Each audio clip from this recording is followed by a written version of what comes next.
We are live. All right. I think I can. Moment.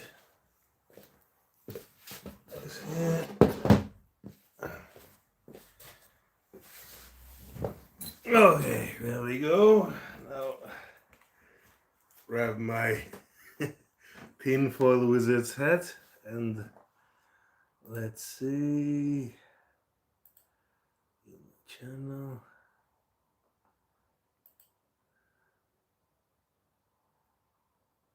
All right, how's it going?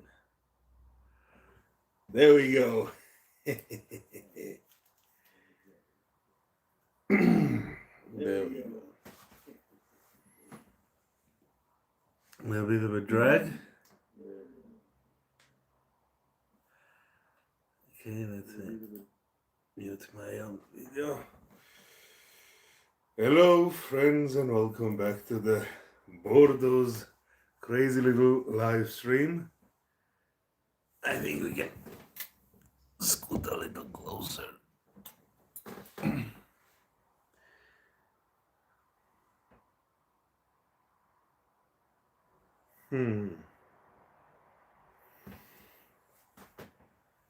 Maybe a little bit more.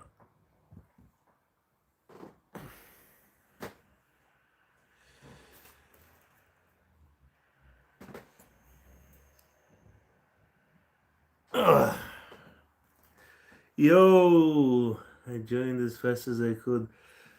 Hello, everybody. It is your favorite wizard at the moment.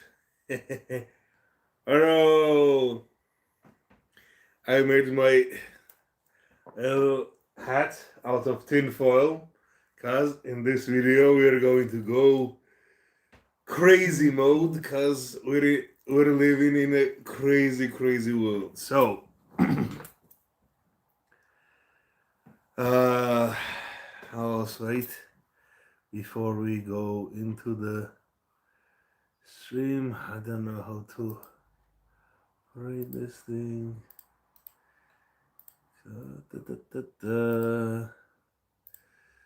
As you can tell, I'm not really professional, especially in live streaming, but I'll try my best. Okay.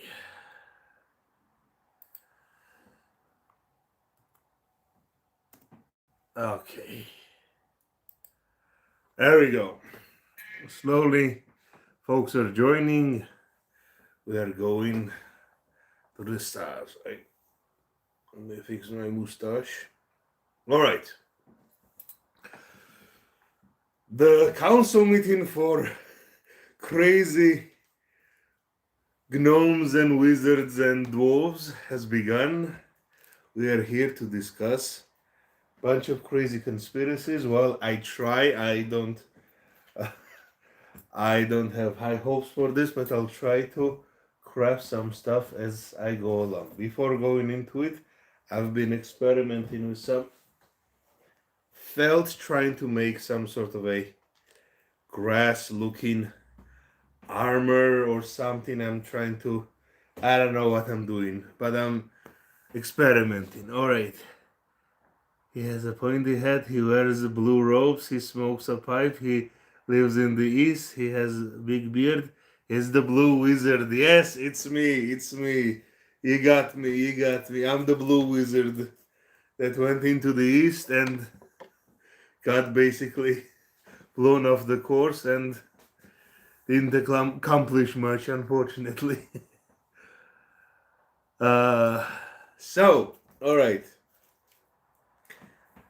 As this stream is about conspiracy and how it intersects and intertwines with folklore, mythology, a lot of conspiracies, as we know, take a lot of inspirations from ancient history or like debunked science, but mostly from folklore and mythology and religion, and trying to retroactively fit it into the modern world. I would say conspiracies are our modern day folklore and mythology, because we're trying to understand and explain the world that is very bizarre and often doesn't fit the mold that is presented to us in the pop culture, not I would say pop culture, the normalcy that is presented after often doesn't intertwine with the crazy reality that we actually inhabit.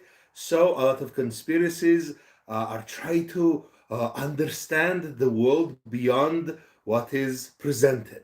But often it intersects with ancient stories, ancient mythologies, and goes into space that is like culty and weird and can have terrible results, can go into politics and go crazy. But I think the best use of conspiracy theories is to write them down in a fantasy story.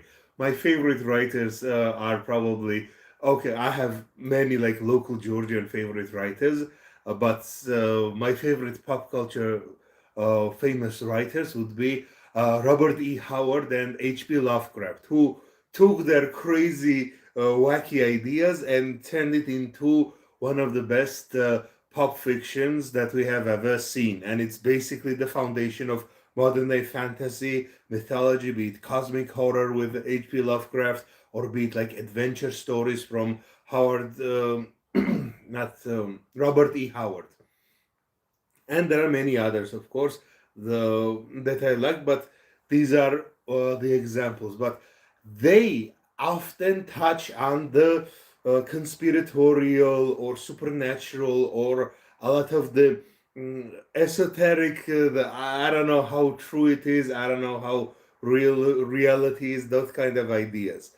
And today I'll try to cover conspiracies. Hopefully, I'll I'm not gonna get too close to reality to get sniped from the Jewish space lasers or whatever. But I'll again to anyone trying to assassinate me. These are only for literary and storytelling purposes. We're not really trying to uncover any secrets, especially right now as all the horrible truths are coming out, and what is real and what is lies is up to question. No, no, no, no, no. We are here to talk about fairy tales, folklores, and conspiracies, and how we can create like stories about our world or like fictional settings, such as, for example, one of the game settings. I've talked about D&D and other tabletop RPGs that's more fantasy based, but I'm also interested in like what's the Lovecraft based RPG, Call of Cthulhu, or I don't know, something like goddamn World of Darkness series, like vampires and werewolves and stuff like that.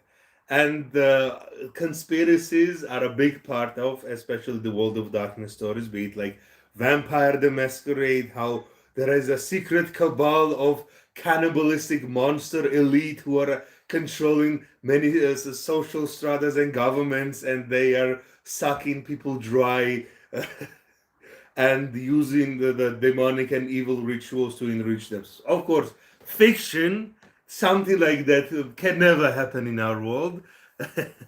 And I'll try to present my video in that sense. You know, I don't know. Hopefully this like charade can help us pass through the allegations. All right, let me check the comments. Why only lame conspiracy theories come out to be true? I know. Why all the terrible and evil conspiracies come out to be true? Why not, for example, flat Earth? Flat Earth is a great conspiracy if you think about it. It's like there's an ice wall, and beyond it there are more continents you can go out and explore. Such a cool idea. I I kind of miss the age of exploration. Of course, imperialism and horrible things happened, but the idea of like other worlds to explore without going into spaceships that are really expensive and a lot of hassles. That's such a cool idea. Hunter x Hunter has that world building where the main continent that humans inhabit are just like little smudge in a gigantic cosmic lake, and beyond it there is a dark continent full of monsters and crazy creatures. That's, I don't know. It would be cool to explore such a world, and I have actually thought about it and have like my own conspiracies. Not a conspiracy. I have a story around it. How? Okay, let's go into the video. Let's start with flat Earth. That conspiracy. How would I spin it, and how would I make it work? Of course, we know that Earth is a globe just by the fact that it's I don't know, 12 past the I mean like 12 past first o'clock, 1 o'clock. So it's middle of the night where I live, and probably most of my viewers are from all over the world, and it's different time periods. So we know just based on that fact that we're on a globe. But again, wizard tinfoil hat. What if we are thinking too much in 3 dimensions? Of course, two-dimensional plane explanation of the world is of course silly, but maybe 3 dimensional explanation of the world is silly as well. What if, yes, Earth is round in 3 dimensions, but we know that there are more dimensions? What if there is a way to traverse our little ball, our little Earth, and break into the folds of reality, such as that this ball that is round is actually, from a different perspective, can be traversed as a flat surface, and through that go into other planes or other Earths, maybe other dimensions, or like other reality Earths, or maybe like other planets that are interconnected with this like cosmic flat circle. So like, I don't know, crazier things have come out to be true. So maybe in some sort of a non-Euclidean crazy space-time or reality folding nature of the cosmos that we don't understand, like going into H.P. Lovecraft level of thinking, minus the racism. Our Earth in 3 dimensions is a sphere, but in 4 or 5 dimensions, it can be unfolded and traversed as a semi-flat space where we can actually visit something beyond our 3 dimensional reality. All right. I think this was a good warm-up for crazy conspiracies, and honestly, connecting it back to how I would describe the ancient mythologies. Again, we knew that Earth was round since about the ancient Greeks, at least. Many different cultures had many different interpretations, but the flat Earth that mythologies present is actually, very interestingly, not flat. It's like a cosmic entity that we are living on. In some mythologies, it's a rotting corpse of a primordial god that other lesser gods ripped apart and turned their flesh into a livable space. So like bones become stone, and the blood becomes the sea and the rivers, and all that like metal cosmic world building, where reality is um, primarily non-physical, but one of the non-physical gods, non-material gods, is killed and butchered to shape the material plane. We see that in Babylonian mythology, we see it in Scandinavian mythology, we see it in the stories of Manu and Yamanu, reconstructed myth of the Proto-Indo-Europeans. We see it in many world mythologies, where we live not on a flat earth. We live on a giant dead corpse. And like dwarves, like for example, Scandinavian mythology, dwarves that I am trying to aspire to be, dwarves are actually the maggots and the worms that are eating the corpse of dead primordial frost giant Ymir. So, in that case, I think flat Earth is not as crazy. Like inhabiting a rotting corpse of a primordial giant is insane compared to flat Earth. But if you look at other mythologies, it's often the story that we live in a cosmic sea where nothing exists and everything exists at the same time. So, like cosmic primordial chaos. But from that sea, a earth diver, some sort of a godly hero or a god in different interpretations, jumps down. Sometimes it's an animal, sometimes it's a frog or a turtle or something or another, jumps down into the underworld and brings out a little bit of earth and shapes the world from it. So, again, maybe I've gone on too much of a rant about the different types of earth, but flat Earth doesn't seem as crazy, right? Compared to primordial seas and like jumping down into the bottom of the ocean. In Georgian mythology, actually, it's a really interesting interpretation. God, the primordial creator of the universe, he lives on a cosmic mountains, the Caucasus Mountains, but everything else is a giant ocean, and he has to jump down from this Axis Mundi, the mountain that holds up the heavens, and jump into the ocean to separate sea from water and create a little bubble of livable space, material world. So, even in Christianity, a lot of these themes are in Old Testament world building. So we live in this cosmic ocean where it's this like a little bubble that God created where we inhabit. So I don't know, crazy things are coming true. Maybe this is true as well. Who knows? All right, let's look into the comment section. I love that tinfoil hat. Thank you. The separation of waters from the waters, salt and flesh, separates land from sea.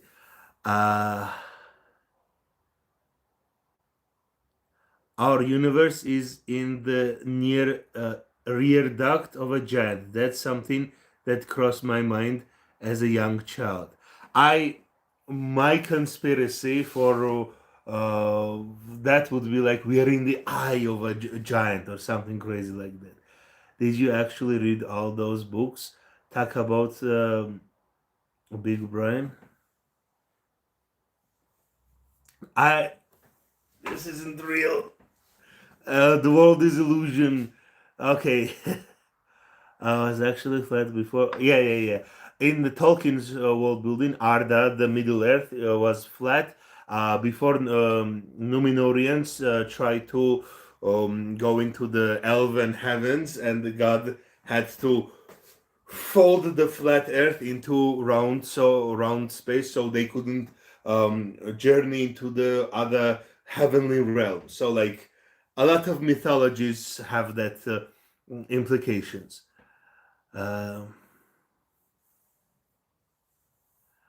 Okay, so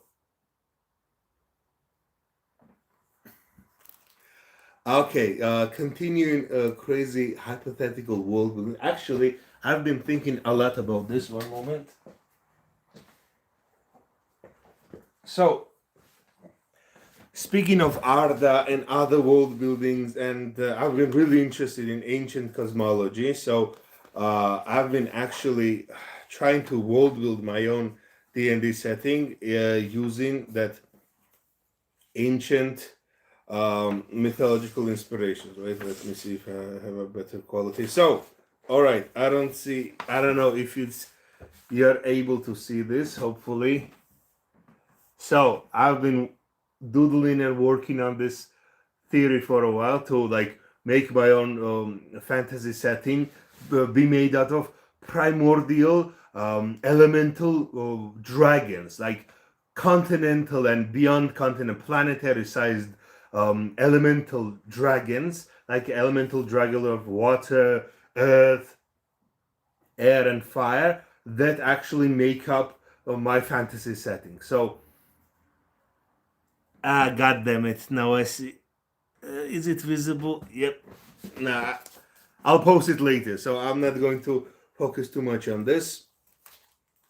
This is I'm trying to go into heavier subjects about conspiracies and what's going on today with a bit of a silly warm up, let's say. Uh,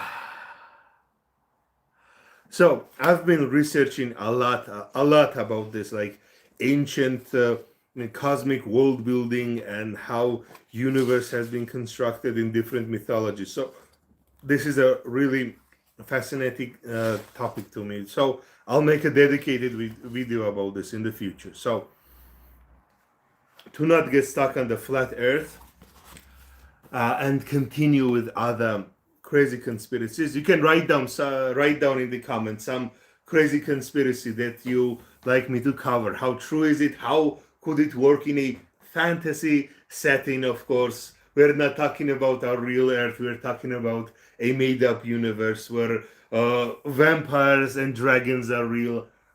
Well, I don't know. Our reality is so chaotic, and the bounds of normalcy are collapsing so fast. To find out in the files that vampires and werewolves are real and they are the ones eating humans, it would be easier for me to digest and easier to me to live with that reality than, I would say, regular schmegular humans. We can think about, are they even regular schmegular humans at this point? But regular humans who don't need to eat humans still eat humans. I don't know, man. This okay. Let's talk about cannibalism. I'm not going to touch the hot button issue yet. Let's talk about cannibalism in general. Why would you eat other people? So, historically, meat is meat. They just say that humans and other hominids, for example, Neanderthals, we have found many bones that have been picked, broken, marrow extracted. So we know that even pre-humans, such as Neanderthals and Homo erectus and others, have been eating other hominids and humanoids. But thankfully, we have this type of disease, not just us, other creatures as well. It's not even a disease, it's wrongly folded protein molecules, prions, that if you consume meat of your species, or it can get into your body some other ways as well, but in humans, if you consume the brain tissue and the nerve endings, like spinal cord or something of a human, it's highly likely that you will get infected with those prions, and that will drive you crazy and kill you. So it's really bad and dangerous to eat humans. But the crazy people, unfortunately, have been eating people for centuries upon centuries. Human sacrifice itself has been a part of our rituals for eons. And unfortunately, I think it is some sort of a twisted and morbid fascination of humans to eat others, to like truly dominate and become a predator among humans, to like become a vampire, to become a werewolf, a cannibal, a giant, an ogre, a demon. So in the world mythology, this is a popular narrative, especially for demonic creatures, negative creatures, that it's okay, it's fine. No. Okay, of Reformation kind was common because Romans ate everything burned to the corpse. That's interesting point. We see a lot of cannibalism in warfare. I'm gonna go into a few examples, like we associate today cannibalism with primitive tribes of, especially during 19th and 20th century, undiscovered tribes or like small communities that have been eating either ritualistically eating their ancestors like the dead relatives, or after warfare. For example, the why am I blanking on their names? Maori, the people that live in the Pacific Islands and Oceania. They would cannibalistically eat their enemies to consume their enemies, slain enemies' power. For example, they would eat their heart or they would eat their liver to spiritually absorb the essence, the mana. That's where the word the mana comes from. Mana from their enemies. So this cannibalism is not just a part of like tribal people with less technologically developed societies. This has been a part of European, Asian, Middle Eastern, every part of the world. But of course, it has vilified as well. In a normal society, you do not eat people. That's one of the greatest sins. Like in the Abrahamic religions, it's one of the biggest sins you can commit to eat another human. But unfortunately, the taboo nature of it and the ritualistic aspects of it have been very popular in human sacrifices that have been towards like evil gods. I would say like if a god demands human sacrifice, that's not a good god. And what it says about the Old Testament story of uh, Isaac and Abraham, I'm not going to go into it. But um, the human sacrifice is, and cannibalism specifically, was meant to, of course, in desperate situation where you don't have any food, you might resort to it. But a lot of people who practice cannibalism have a lot of food. But it's about devouring the spiritual essence. That's where vampirism comes from, like where vampires drink human blood to consume their spirit, their essence, their souls. So similar idea have existed for thousands of years. In some cultures it is seen as a huge taboo. Like in Greek culture, there are many myths of eating human flesh is reserved for monsters. Only monsters do it. And if human does it, they turn into a monster. Like I don't remember the king's name, the Lupus. Basically, in Greek mythology, a king presents his own children, his own son, as a feast to gods who refuse to eat it and curse him and turn him into a werewolf as punishment. So, eating humans has been associated with demonic practice. Like in Middle Eastern culture, we have the ghouls. Ghouls are, of course, spirits and shapeshifters, stuff like that. But in their essence, they're this maddened demonic creatures that writhe and dig up dead bodies or hunt down humans and eat their flesh. And speaking of ghouls and Middle East, one of the worst historical accounts of cannibalism has been in during the Crusades, where Crusaders having to journey all the way from Europe to Asia and in the Middle East, they had to fight so many battles. They often devolved in their hunger and their wrath, especially sieging one city from another. They would slowly devolve and start eating their victims or other people or their compatriots. So the tree drove to do one of the biggest sins, cannibalism. So, hello, and this is such an insane state of being that this thing is still occurring. This, I don't know. I kind of, I don't know. The fact that this practice of cannibalism, something that is reserved for monsters, for giants, for trolls, for ogres, for vampires, for demonic creatures, is something that regular schmegular humans do, kind of boggles the mind. It is something that separates you from us. If you are willing to consume humans when you don't even need to, I've thought about it. If I was on an island and had nothing but like other person's dead body, would I do it? I don't know. I hope not. Hopefully, my giant genes don't wake up and force me to do something. But the idea behind it, behind this horrible practice, it's not just to like do something horrible that would mark you forever. It's actually to consume the essence, like what Kronos did is eat his children, the Titan, the second generation or third generation ruler of Greek gods.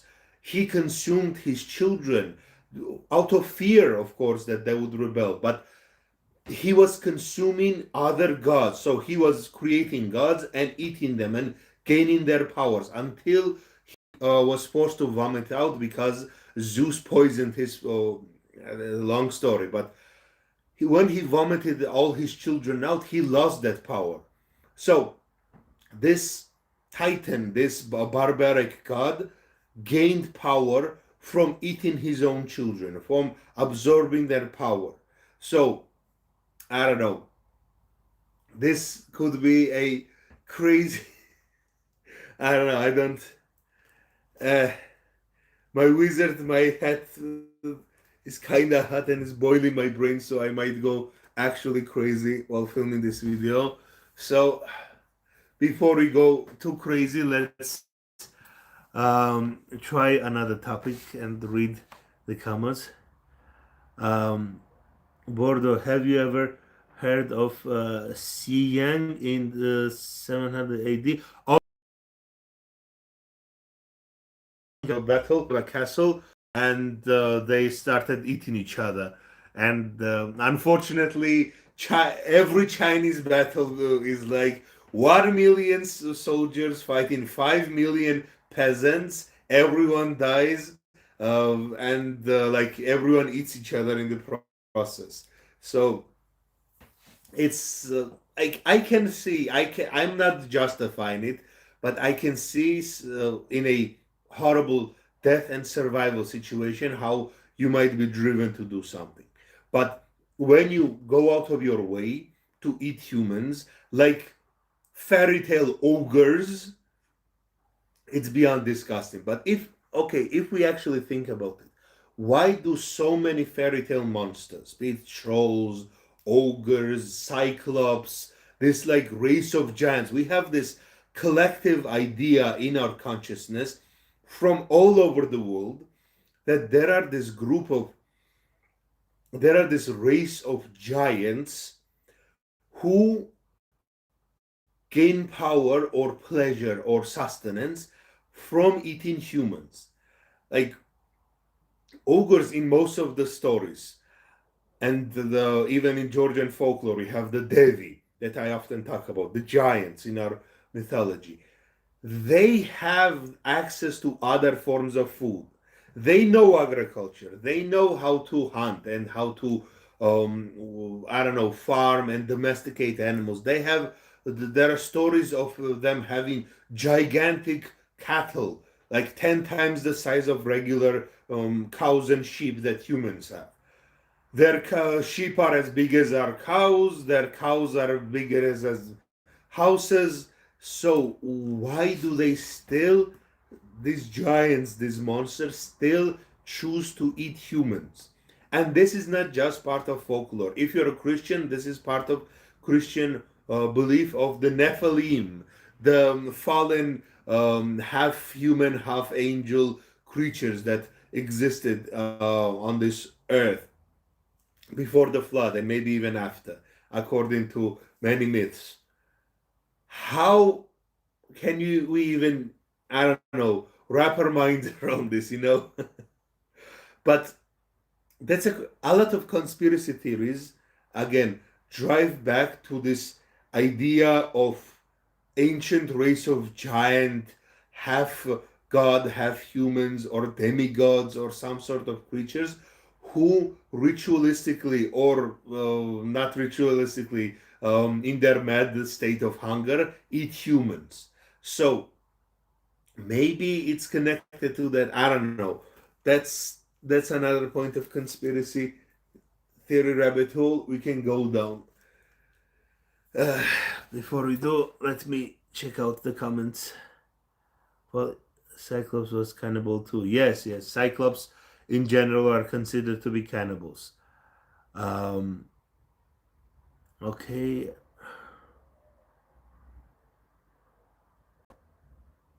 Uh, apocryptical territory. I think you're referring to the Book of Enoch. Technically, it's not canon in Georgian Orthodox Christianity, but it is canon in the Ethiopian, Oriental Orthodox. So there was before the split of Catholics and Orthodox. There was a split between Oriental and Oriental Church, like split from like Ethiopians, Syrians, Armenians have their own thing going on, and others kind of split, and Ethiopians kept that in their text and kinda get the picture while researching it that in the past it was accepted, but right now it's not. So that's the weird thing about Book of Enoch. But there are many stories, like in Christian world. It's not just the Bible. There are many texts and legends and stories passed down from generation that is still considered to be part of Christian world. For example, the story of Saint George and the dragon. It's not part of biblical story, but it's part of Christian history and belief system that this human martyr who sacrificed himself for his beliefs also went out and slew a dragon. So we could argue that how much of it is it's everyone has seen the icon of Saint George slaying a dragon. So let's not pretend Christianity doesn't have dragons and giants and other crazy creatures. The emperor of Ethiopia was the Lion of Judah for all of his history until the communists killed Seleucid, if I'm pronouncing that. Even the queens of England had kneel before him. I think you're referring to the story of why am I blanking on his name? God damn. Uh, Prester John. Oh, thank God I remember.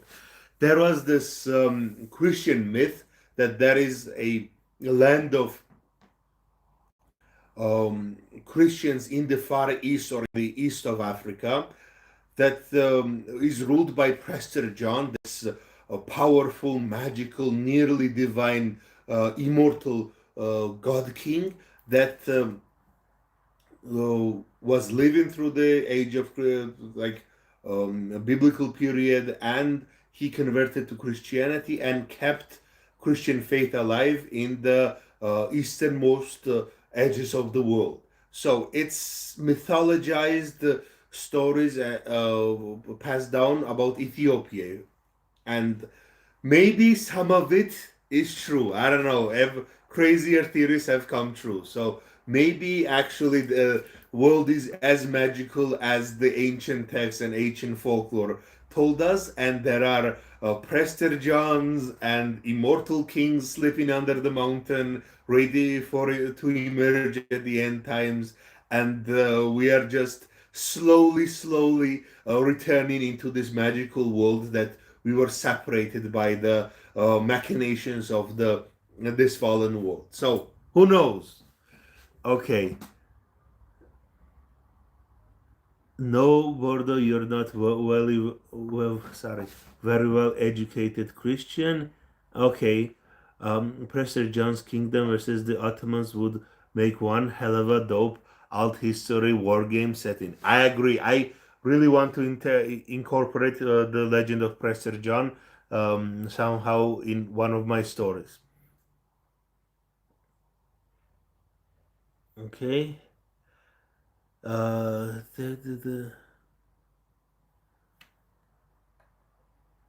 Okay, I'm trying to.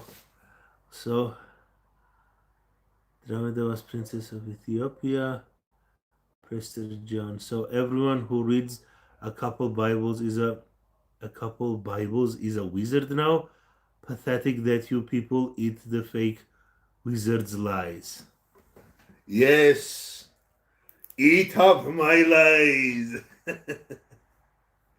Now, friends, I don't claim to know anything. This is just a discussion of conspiracy theories and folklore and mythology.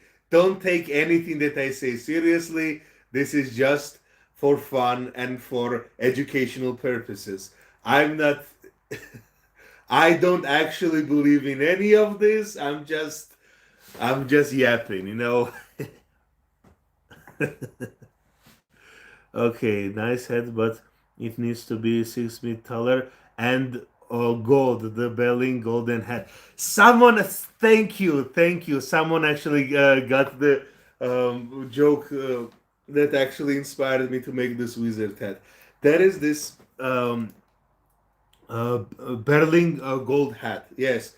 In archaeological exhibition in Germany, they found this huge golden hat, and one of my greatest wishes is to put that hat on, either to make one of my own, but I don't know. Hopefully, I manage to visit Germany, and the museum will be kind enough to wear it. But I don't think so. But you know, one can hope, one can dream.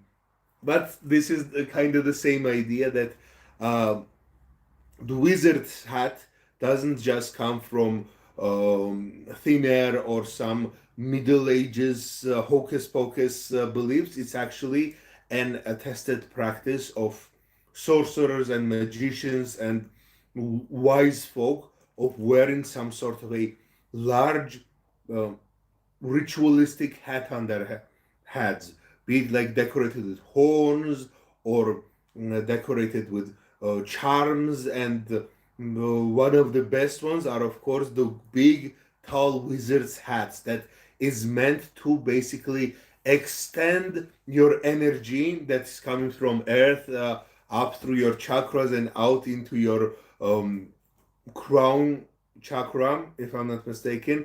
And the hat serves as this like magical antenna to extend your reach into the cosmos and connect to the stars and the gods above. So, hopefully, with my God, can't even see what's happening underneath. I'm sweating my head off, but gotta keep the bit going. All right. Okay, let's try to bordo not to derail the discussion, but do you have any comments on the new release of Old World from Goa? I'm thinking of finally getting into hobby of side of fantasy battle. Do you mean Games Workshop? I don't follow it that close. Sorry, but I actually want to make some. I make so many costumes of historical periods. I might actually make a um, Warhammer Fantasy cosplay in the future, or some reconstruction or recreation. Do you have recommendations for good Saperawi wines? They're apparently a staple in Georgia. I don't know much about wines. Again, I did actually study it in university, but I never liked it. I recommend this Bostorana. Bostorana is a brand that actually hired me as their spokesperson in a couple of videos, and you can see there is a soldier with armor and scales on it, and I was their spokesperson for a while. So if you want to try Georgian wine, look for Bostagana. Okay. Now, Bordo, I have watched your channel for 4 years and have always thought you were into Warhammer.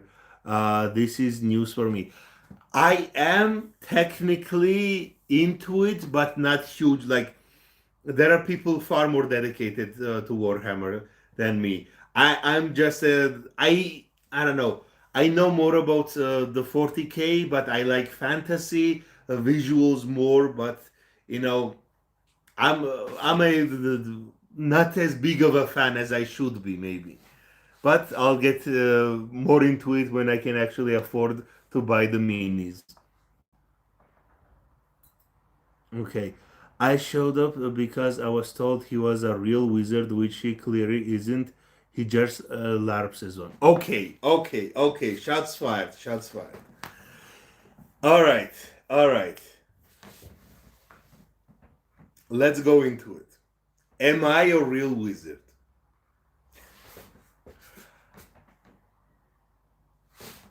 Technically, okay.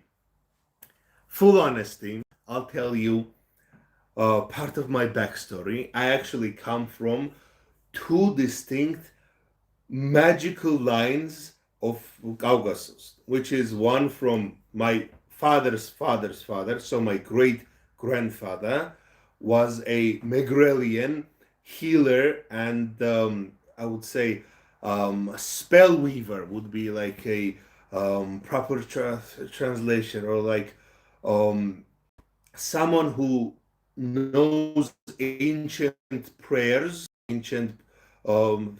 It's mostly like short little rhymed poems, like little rhymed poems that you recite, and through reciting those ancient poems, written in ancient, not written in, he, okay, he did have a book that was supposed to pass down through generations, but it didn't reach me, unfortunately. So he knew these spells basically, and he would recite them to either cure people of ailments, to, for example, one of the few spells that survived till my age is to stun a snake, or stop a mad dog with like rabies to stop it, or like cure their madness, or some spells that are actually to charm things. There are spells to affect your future. There are spells to affect your life. So basically, he was a spellcaster. He was a wizard. But my father, who he was desperately trying to teach all of this stuff to, refused and would run away from his grandfather. And I am so mad at my dad for this. He had a wizard grandpa, and he refused to learn anything to pass it down to me. What? And I don't know. I'm really disappointed in that part of my father not passing down that knowledge. He actually is said to have had a book, two books. One is Eputi, which is a conspiracy. There are like local conspiracies. There was this book written in Megrelian, which is a Georgian dialect, much older than Georgian, like the ancient cultures people, like Bronze Age culture and civilization. That's the language they would speak. Um, and he had to like his book of spells, and he had the book which is like ancient mythology or religion, or some sort of stories of creation, and some crazy legends about this book. Both of them are lost, and I tried to find it, but failed to, because it was supposedly taken by a priest, and it's a complicated story. So I'm actually descended on one line from wizards, and on the other side, my mother's side, my grandfather, so my mother's father, is actually a Chevisberi. He passed away 2, 3 years ago, but he was a basically an elder of the mountains who conducts rituals, who connects to the ancient heroes and the saints and spirits that protected the mountains for centuries. And from basically both sides of my family, I have wizards in my family, and I've actually done some weird magic things, but unfortunately can't do them online. You need to be like, uh, I need to do it one to one because it's like weird. But like, of course, if anyone is listening, I'm just bullshitting. I'm telling stories. I'm not actually a wizard. Don't send me to SCP Foundation. Don't lock me up. But I genuinely, as a kid, really tried to do some magic and learn how to do it. But I had so many scary encounters and so many scary experiences. I kind of stepped back. And I now treat magic and those rituals and those stuff more as a scholar of learning it, like learning information about it, but not actually doing it, because as more I learned about magic, more dangerous and scary it seems to me. So I avoid it. As a good Christian, I avoid it, but I am curious and I learn a lot about it so that I would be better at avoiding it, you know? Okay, let's try to read comments. Bordo's father didn't own those books. The books were just hanging around in his slice of reality for him. Yes. Um, who'd run away from a wizard grandpa? I don't know, man. I'm still mad at my dad for that. And unfortunately, my grandfather, who was my great grandfather's son, he passed away. But some spells I do have written down that was passed down from um, my great uncle. So my grandfather's brother kinda told some of those spells, but he didn't know much either. So unfortunately, uh, my inheritance has been taken from me. But I will learn everything on my own. Um, so okay, yeah, clearly.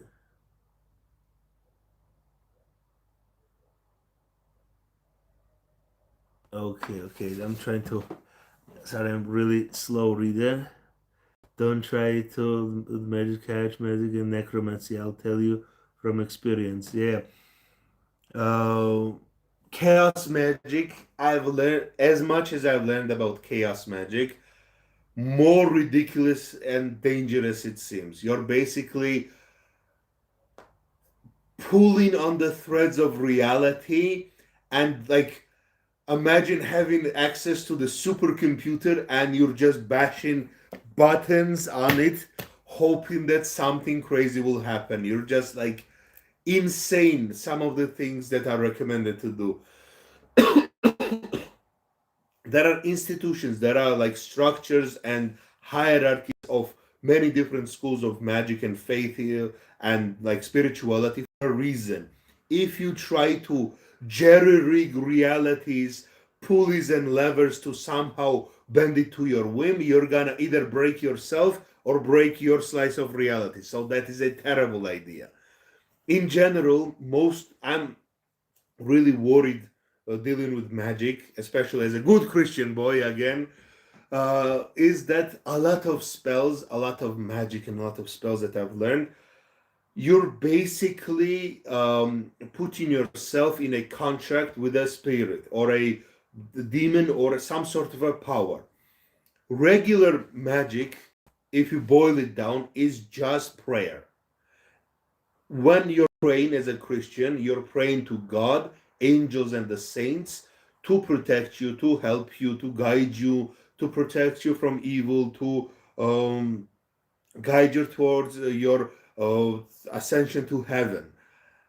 And those forces are not going to help you cheat in math class. Those forces are not going to help you make a lot of money and become like an asshole and those forces are not going to help you hurt other people. But if you call up and ask some other power, be it like from the depths or from the nature spirits or from ancestors, some other malicious powers, who are you calling and who is going to answer your call? Basically, most spells boil down to, please give me something. In return, I'm going to do X. Maybe you're not actually doing like selling your soul or like contracting your born child for some sort of magical boon, but the fact that you are in communion and you are dealing with spirits that are willing to bend reality in your will, in your name, it's already suspicious. If the spirits are willing to calm down and do your bum as some service, I don't trust those spirits. I don't know, man. If you're helping out some hobo wizard in his magical pursuits, kind of suspicious, you know. I don't know. I might be going too crazy in this topic, but again, we're talking about fantasy stories, creative storytelling, and world building. Nothing about reality, just fiction. Right. I'm really thankful for your videos on Georgian mythology. Has been incredibly nutritious for my TTRPG project. Thank you for actually, and we can make greater and bigger projects. And there are far more stories I want to share. Far more. Further, the wise dwarf has won me over, although I still do not acknowledge him with official wizard status. Okay, I don't claim an official wizard status. I am a artificer and a craftsman, magical craftsman. I make things with my hands. I don't bend reality. I bend metal, and I bend leather and cloth and other materials to make armor and costumes. This is what I do. Wizards use their fingers and their spellcraft and going to like astral project to make something happen. I actually stand my ass up and actually make it happen. So, like, also I've been thinking a lot about, like, would you even want to be a wizard? Like, you're opening your mind up to the spiritual realm that is full of both, of course, good spirits and angels and God himself and his servants and saints and all this stuff, but also filled with demons and ghosts and oogly booglies and many dangerous things. So if you're not careful, again, I was a teenager where I got the idea that I was going to astral project and do some weird like bioenergy bending and stuff like that. I did a lot of work in it. And all I got is like horrible results, and like me astral projecting was one of the most horrible experiences. And more I learned about astral projecting and how dangerous it is to actually live your body and basically live it up for your paralysis demons or some other spirits to inhabit it. I am genuinely scared of touching that stuff anymore. Like, I went through all of this as a teenager and I got spooked out of it. Basically, I was scared straight. But I do still have great curiosity in how the world works and how the magical reality actually is shaped. Uh, so, how do I become a paladin? Is it possible? You become paladin by taking an oath and fighting for what you believe is true. And your faith in yourself and in your ideals will make you strong. The closest thing, like I would say to me, I don't know, maybe forge cleric or a paladin, because one of the core things that give me strength in these difficult times is my faith and is my belief in the righteousness of good, love, and creativity. And this is what empowers me. So I don't know how much of a wizard I am, but if I had to the wizard, would I be a wizard if I could use the power to project the world from dangerous supernatural threats like Dormammu? Then yes, I'll make him regret coming here. I don't know if school to teach him. He so that's my position. Like I don't know. I know how dangerous it all might be, so I'm extra careful in this regard. But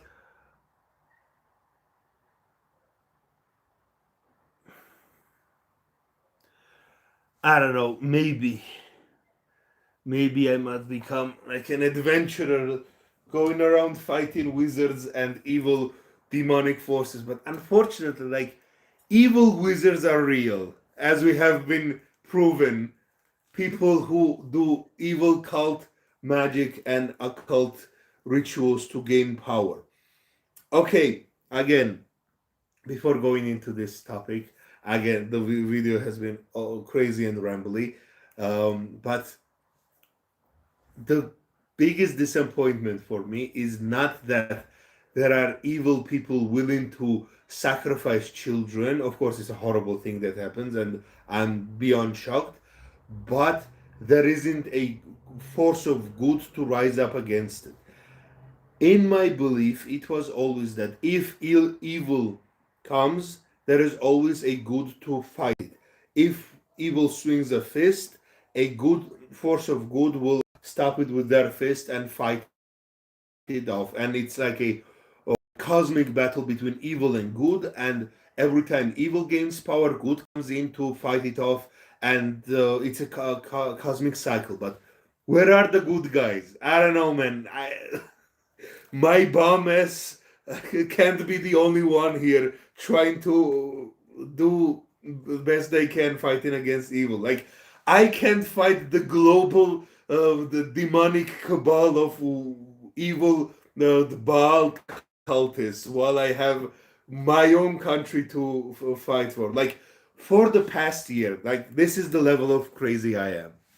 For the past year, more than a year, 2 years, 3 years, but especially during the last elections, more than a year, I've been standing in the streets, protesting, fighting for my country's future, either wearing the helmet or in full plate armor, fighting, standing, doing all I can. I was, for legal reasons, I can say what I've been. Of course, everything within the limits of legality. Again, I'm always afraid someone's going to watch my videos and like accuse me of something. So just to cover my bases, I didn't do anything illegal. Something is in my head. Sorry. But I've been fighting. I've been protesting. I've been talking about the ideals of our country. Why it is wrong to like become a subject of a billionaire, the cultist. Again, not to focus on the billionaire evil cultists of the West and America. Here in Georgia, our government is led by an evil oligarch from Russia. He's technically Georgian, but got rich in post Soviet collapse Russia, who is literally a evil cultist. He has his own personal evil witch to assist him. No joke, straight up. He has couple of like really powerful mediums and sorcerers around him. He brought a giant tree from Africa, the baobab tree, to gain power, spiritual power from it. Like I'm not making any of this stuff. I know I like talking about crazy wizard stuff, but like this is real. That tree, he literally shipped a gigantic, one of the biggest trees in the world. He shipped it to gain spiritual power from it. That tree died in the process because he is so evil. He poisoned it with his evil powers. And he did a spiritual burial ritual to not get evil juju from the dead baobab tree. This is part of politics. Again, during the protests, someone even hired a chibawi, which is a evil spellcaster, like a warlock or a witch from Turkey, brought her over to curse this administration. Like, this is the level of politics I am dealing with. This is the politics of my country. We have an evil witch in government who is summoning magical trees from Africa, who is cursing people, who has his own witches and wizards, and that man is considered to be a living saint by ridiculous people because he paid for construction of the church, one of the biggest churches in the biggest church in Georgia, but one of the biggest churches in the world, and he has been financing the Georgian church. So the Georgian church, which is I'm very disappointed in them because I am a Georgian Christian and I go to Georgian churches. Georgian Orthodox Church is literally financed, not fully, but again, he does donate a lot of money to them, by a confirmed fucking sorcerer. This is my country. I don't know if he has been eating babies on the Epstein Island, but I wouldn't be surprised because he is friends with the Russian sphere of oligarchic government controlling ghouls. So what's like some people have, oh my god, the West is so corrupt, that's why Russia is fighting the claiming to fight Satanists from the West. No, Russia is part of the Satanist cabal. They were the ones who were supplying most of the children to the island, allegedly, blah blah, not allegedly, it's literally in the files. I don't know.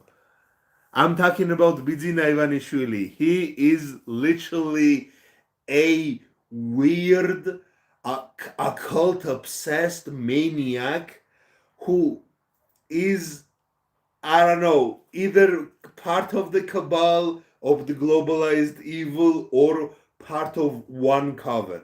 I believe there are competing covens of evil witches trying to dominate society. There are different types of evil magic organizations and they are just fighting for dominance. And unfortunately, the worst ones are gaining power in the world. The literal, the deepest, darkest, horrible ghouls of this world. So hopefully I can like talk about this better in books that I'm working on, but goddamn, the reality is crazier than fiction. So I don't know, man. Like, of course, I pretend to be I'm not really a wizard. I every day I try to move things with my mind, but every day I fail. But every day after, I still try to move things with my mind, believing that one day I will do it. But I don't know. I'm just a guy. I'm just an ordinary guy with crazy ideas, with a tinfoil wizard's hat who likes to talk about conspiracy theories and how they interact with um, the world that we live in and fantasy. But, okay. I don't know what to believe in anymore as well, but how do I...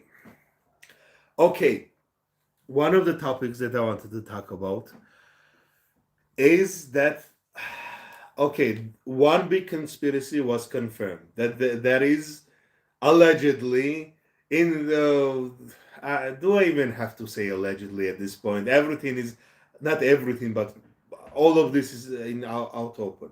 There are this cabal of powerful people, intellectuals, billionaires, artists, so influential people of this world who gather and do horrible rituals.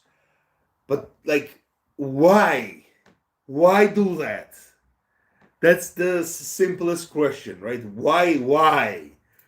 If you want compromise, if you want something like a honeypot situation to then blackmail someone, you can do simpler things than literal demonic rituals, right? You don't do it like you don't do something like that just for compromise. They actually believe that. We need to accept that and we need to come to agreement on that part. These people are actual occultists, demonic occultists. They worship Baal, they worship, I don't know, the Dagon or some other demons as well. I don't know why worship some of the worst, the ancient gods. I don't know, worship Dionysus, his god of wine, of madness and revelry. You can get drunk and beat each other up.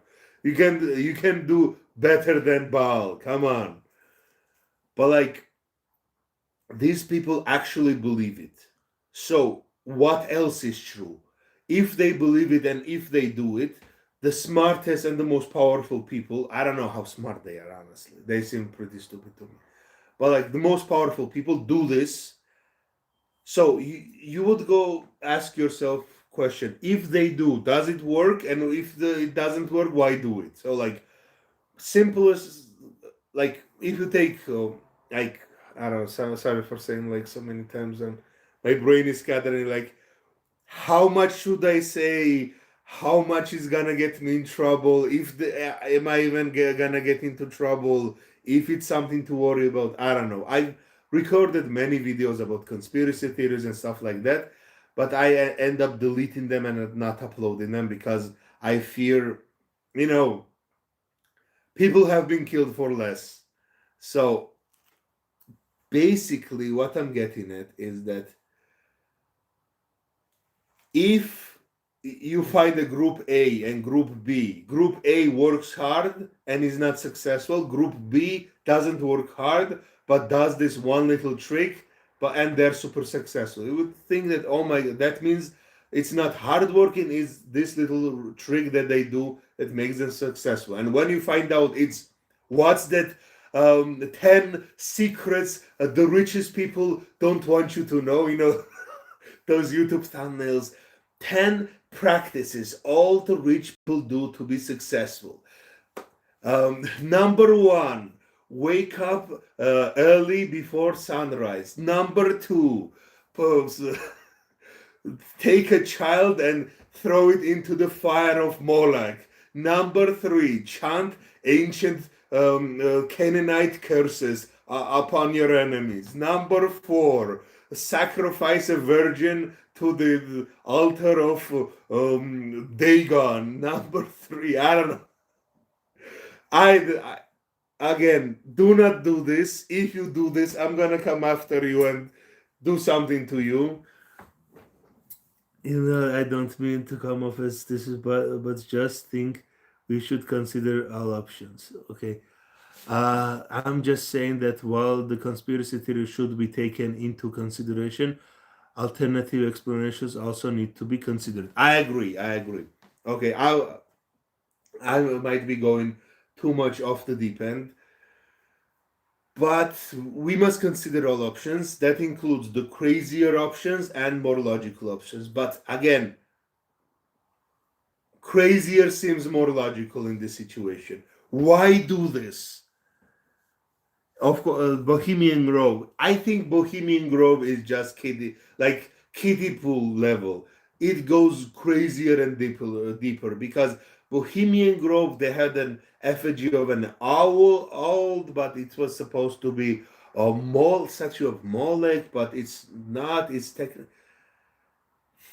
Molech isn't depicted as an owl. Usually owl depictions are more closer to someone like Lilith or someone like, why am I Stolas, right? Stolas from the Lesser Key of Solomon, the spell book of binding different spirits and demons to do your bidding. And Stolas is the demon that teaches astrology and wealth, if I'm not mistaken. And I think we should be worried. I was like, I think we should be worried more what the hell of a boss and the what's the other name of the has been hotel is teaching to our children to love demons and consider them as lovable characters and not the dangerous evil spirits. But that's a story for another day. I don't care about the conspiracy theory or the mainstream narrative. I just want the truth. And if that includes a bit of conspiracy theory and bit of official narrative, then so be it. I agree. We today there's a mentality growing that I really hate, that there is no such thing as truth.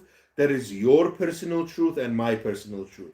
That's the poison of postmodernism that I really dislike. But unfortunately, conservatism has adapted postmodernist bullshit and fully went off the deep end. I don't know, man.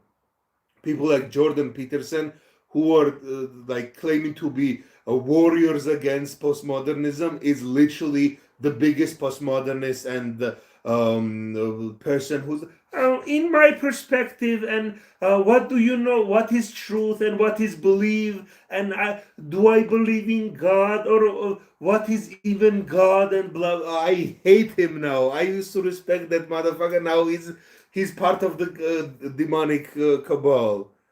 I don't know, man. One of the biggest fears I have is to get like the evil powers that be might come for me and try to corrupt me, as they have corrupted people like Alex Jones, Joe Rogan, and many other people that I thought were on the right side of history, but turned out to be shills. I don't know, man. I don't want to get into politics. I want to focus on conspiracy theories. All right. Bordo, will you save us from the evil with your ancient Georgian wizard powers? I'm trying. I'm trying. I don't know, man. I'm trying my best. Few things I wanted to talk about before starting the video. And one of the things that I was leading to in previous conversation was that why are they doing this? Why are they doing this? There are many crazy reasons of doing their crazy occult rituals. But one thing that I want to focus on is the genetic engineering. We all focused on the rightfully maddening and rage-inducing stuff of child abuse and sacrifice and rituals and cannibalism and assault and all the horrible things.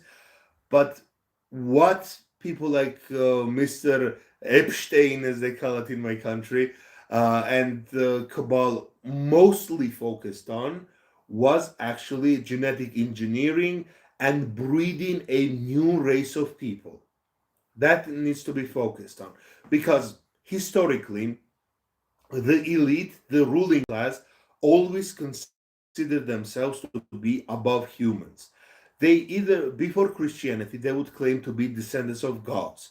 So, for example, in Greek mythology, my ancestors, the Colchian kings, were considered to be children of the Helios, so sun titan, so god of the sun, and in some interpretation, sea nymph, or in other interpretation, Hecate. So, sun and magic, titans of sun and magic had children, and they were Aeetes, our king, Pasiphae, wife of King Minos and mother of Minotaur, and Circe, Kirke, the most powerful witch in Greek mythology. So that's my ancestors, guys. That's the bloodline that I come from. Ancient Colchian sun magic, or moon and sun magic. Here you go. Here's my sun belt, and here's my sun ancient Colchian pendant, and here is my Bronze Age magic ring that I carry around with me. So I'm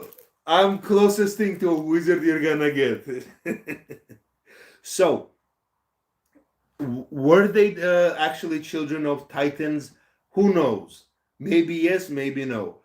But they claim to be so. And other Greek states and other Greek kingdoms also claim to be descendants of heroes and gods. So, like Scythians, for example, claim to be descendant of Heracles and their serpent goddess. So, serpent goddess, I don't remember her name, unfortunately, had sex with Hercules, and they had hundreds of children, and they became Scythians. The similar myths have been made up for many different peoples and cultures throughout history. So, after Christianization, the kings and the nobility claimed to be descendants of specific saints, descendants of biblical figures. Again, my kings, Bagrationi dynasty, they claim to be descendants of King David and King Solomon. And that's how they maintained their legitimacy to rule. But the idea behind it has always been the blue blood, that there is a special race of humans, special race of people that are naturally smarter, stronger, more powerful, have magical abilities, and have a special bloodline that gives them the right of rule. So they have mandate of heaven because they're literally children of gods. Like Japanese ruling dynasty claims to be descendants of the sun goddess. So every culture claimed it, but we collapsed those like imperial and the castes or class systems that existed, and we created the democratic societies where collective rule of the people is the way to go.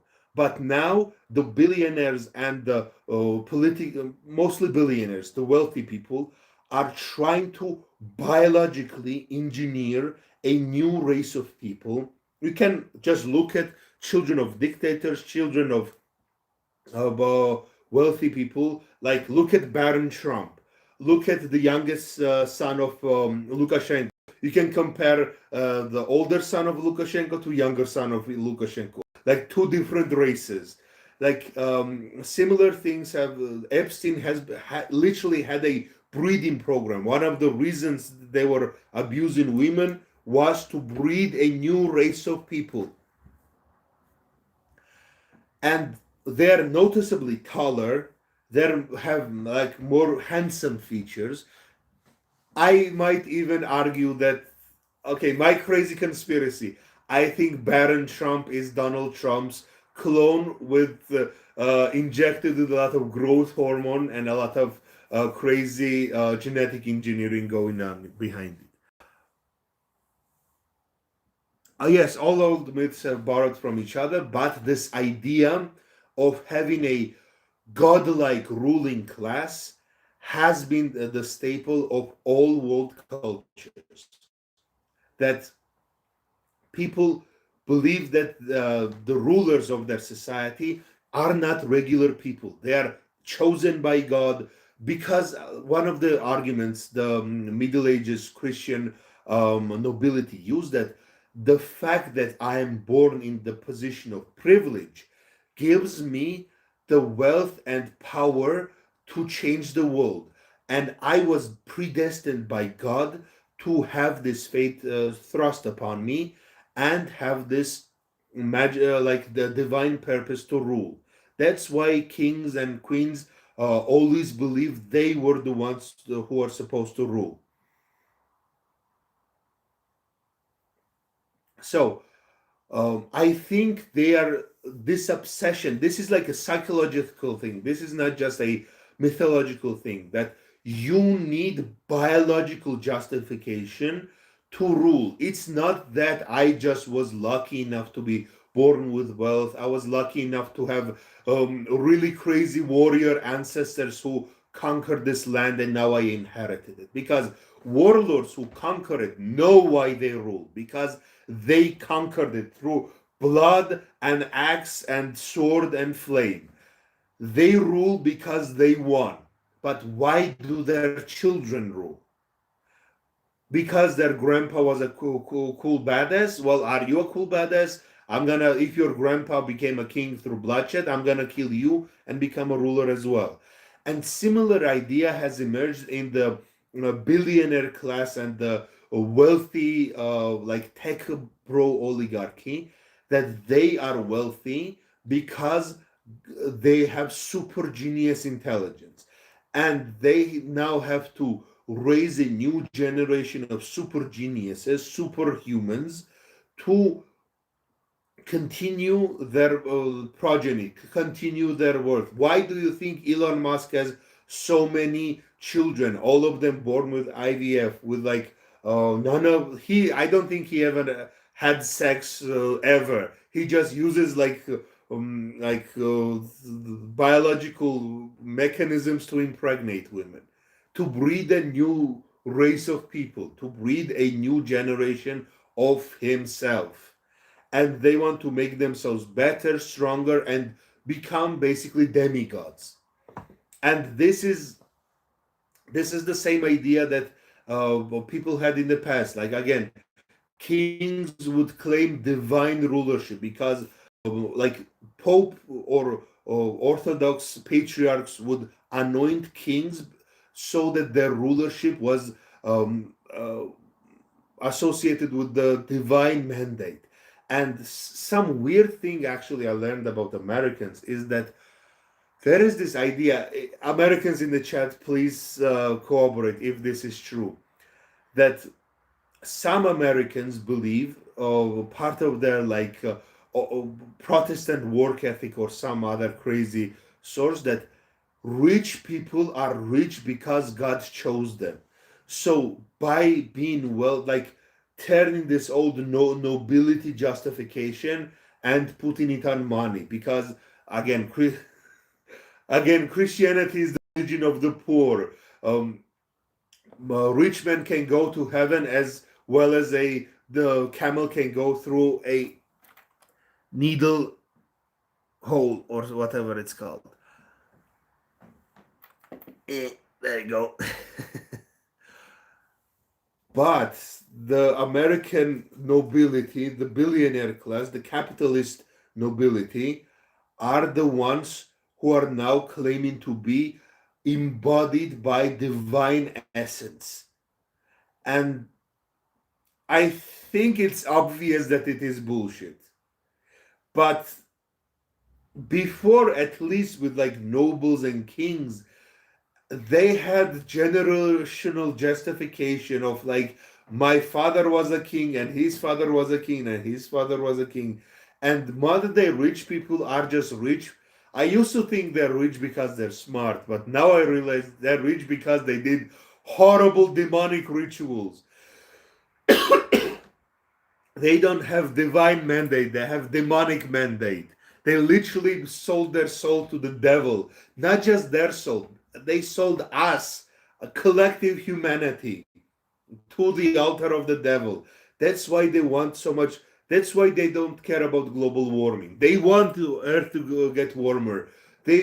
Why do you think they pollute? It would be cheap to actually, it would cost few $1 million to clean up that. It's not nothing to them. They want to pollute, they want to destroy, they want to poison. That is their pact, that's their demonic pact. For their success and their present day power, they're selling our future. They're selling our, like the idea behind killing and sacrificing children is to sacrifice the future for the present. Again, Kronos, god of time, ate his children to become and maintain his kingly power. As soon as one child doesn't get eaten, he gets overthrown. That is their mentality. That is, if you don't believe the religious aspect of mythology, at least believe the archetypal stories that we humans repeat, narratives that are important to us in our consciousness. We either repeat it consciously or subconsciously. So all the horrible ideas our ancestors have, similar horrible ideas are coming and bubbling up now. So they want to create this like genetically engineered race of giant human with edited genes and all the crazy stuff. So I think to go even crazier, okay, everything that I've said right before now is mostly factual and you can look it up. Just look at Baron Trump. He's 16 or I think 18 years old now, and he's 8 feet tall and shoots laser beams from his eyes. He's not natural. That boy ain't natural. That boy ain't right. And okay, man, you cracked and couldn't hold it together anymore over the same thing that got me. These stories kept warning us and warning us about the people like this. Fishing industry is what made me wake up to it. Polluting the sea hasn't done much in the short term, but it will eventually make most fish unsafe to consume, among other horrible things. Exactly, exactly. And I believe they're doing it on purpose. They're poisoning the water so you don't have to, you can't drink it. They're doing it everything by design. Yes, Cronus ate his children, but they were lucky enough to be immortal. Sure, yeah. I have my cookie interpretations of it, but yes. Did you just call a Baron a Homelander? Maybe. Most importantly, we all have free will, and that free will can be used to follow the devil, which God lets us do. Unfortunately and unfortunately, but if you do it, there is no possibility with God in heaven. Yes, one of the things that is truly upsetting to me is that as a person, I greatly admire God that He entrusted us with free will. Nothing other than humans, as I understand, have free will. Animals follow their instincts, humans follow their desires and their mind. And they can control what they desire and they can control what they think. That is what most of Christianity is, that you pray through prayer, through fasting, through the different practices, you slowly shed your human cocoon, human shell, and ascend through your spirit and through your soul and through your mind, become above matter, become above your flesh. But we can also fall into those desires, fall into those temptations, become the slave and servant of our flesh, and become basically temporary prisoners of our own shells. Not temporary, technically it's eternal damnation, but we become prisoners of our own shell, and it will never truly. Do you think Elon Musk, the richest man in the world, is happy? I don't think so. I don't think he's a smart person either. I just think I'll keep to myself some of the things that I think. But all of this goes back to that idea that God, like humans, God gave us free will, and many of us, unfortunately, willingly choose to be servants of evil. But many of us, unfortunately, that really disturbs me, do not want to be free. That's the really difficult part that I grapple with. That many people would willingly become slaves as long as they are comfortable. As long as being a slave, as long as the shackles are too uncomfortable on their hands, and as long as the cage is comfortable, they're willing to be slaves. They're willing to abandon their freedom. Slavery is a horrible practice that's been going on centuries in different ways in different cultures. In modernity, we have democratic slavery. You willingly choose to be a slave of the system. So many people refuse to wake up, refuse to look at reality, refuse to acknowledge the horrible things because they want to keep in a comfortable state. They don't want to acknowledge the reality, the horrors that is around us. They're willingly, basically, they're willing to go into the slaughterhouse as long as they are fattened up beforehand. As long as they are fat little pigs, they don't care that they are on the chopping blocks, and they or their children are gonna get eaten. Hey, Ahmonza, you're coming into a crazy moment in the chat, but that's like, I don't know, man. That's the difficult part of our modern reality. That I would rather our people in government were literally dragons and giants and ghouls and goblins. There you go, our goblin friend here, or like mythological beings. It would be so much comfortable and so much easier to find out that all the politicians are secretly vampires, because I know how to deal with vampires. You use silver bullets, you use garlic, you do this, you do that, you don't invite them into your home, blah blah blah blah blah. But the most difficult part of this reality is that all the things that are supposed to be done to fight them is like out of our hands. To be a good person is correlated to in following the law, but the laws are written by these demons, and they don't have to follow those laws.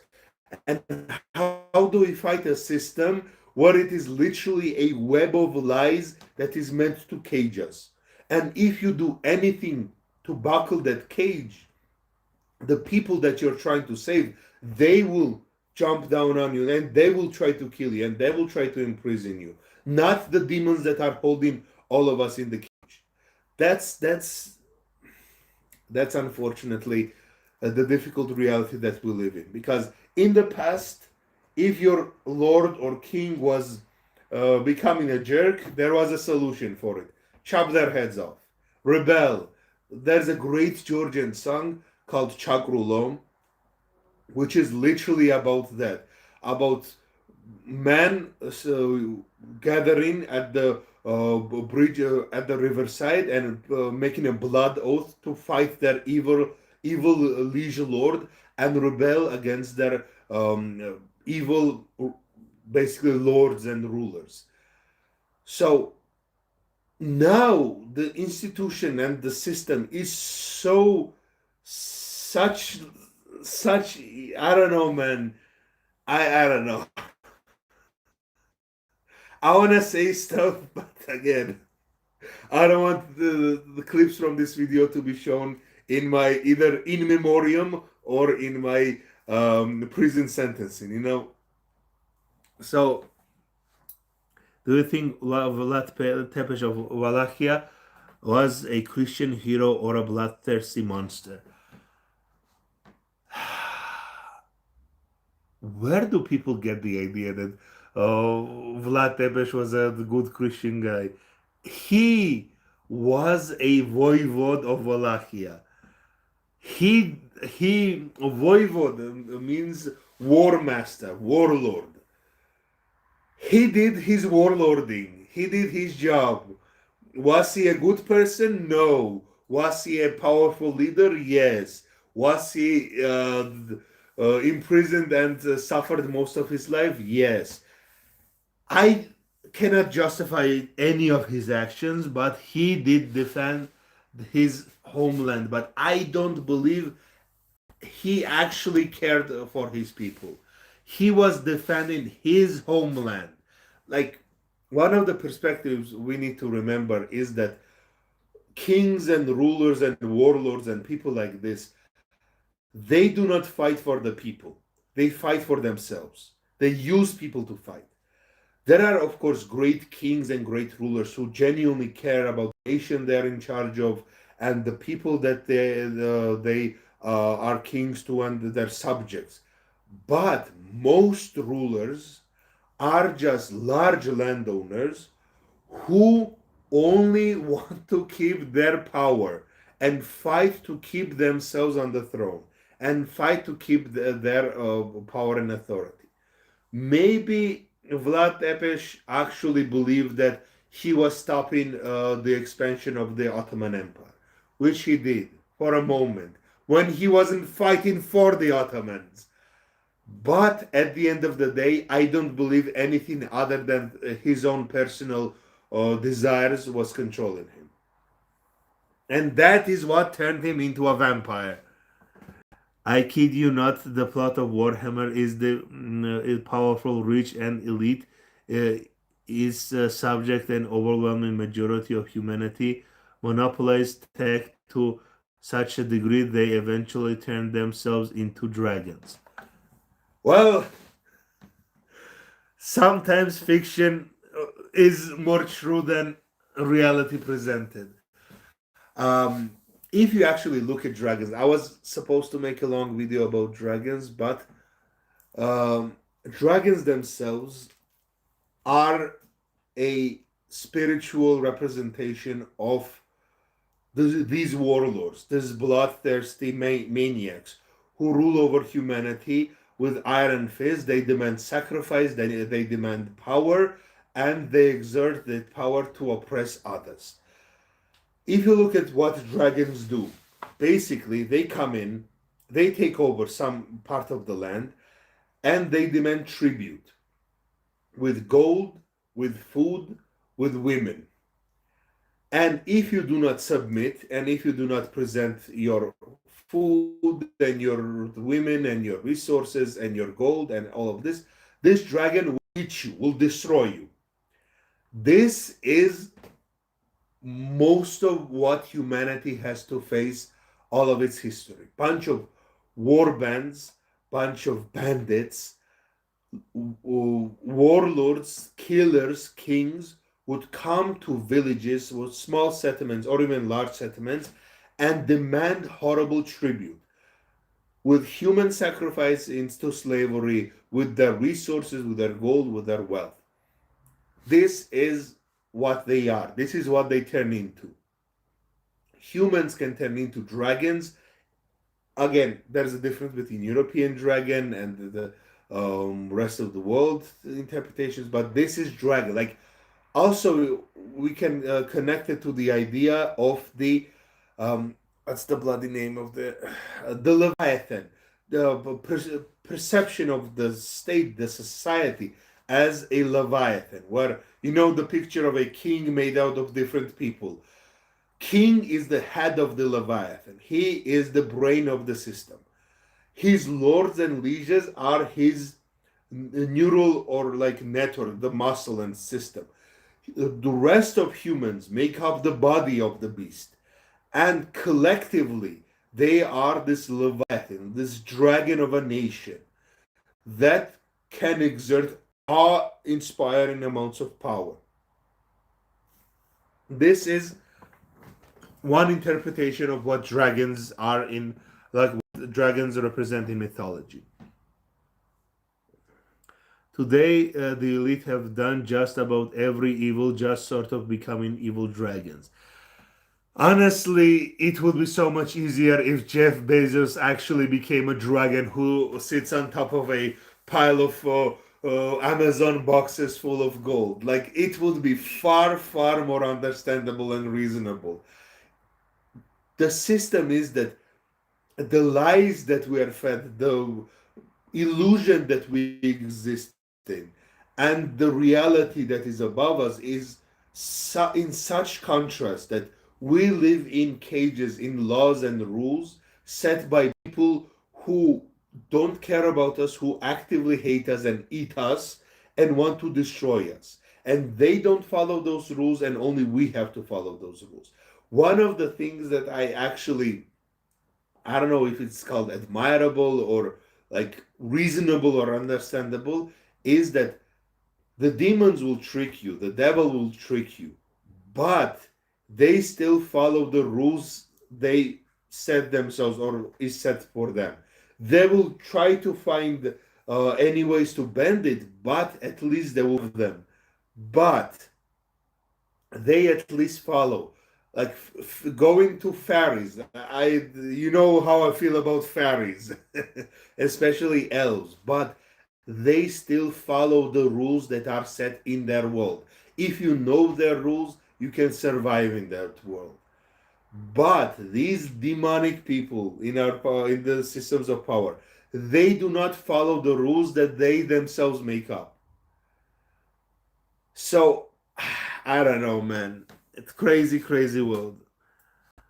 My ancestors came from the highlands and the mountains. We have fought against oppression and for thousands of years. Um, Alba Gu Brat. Oh my gosh.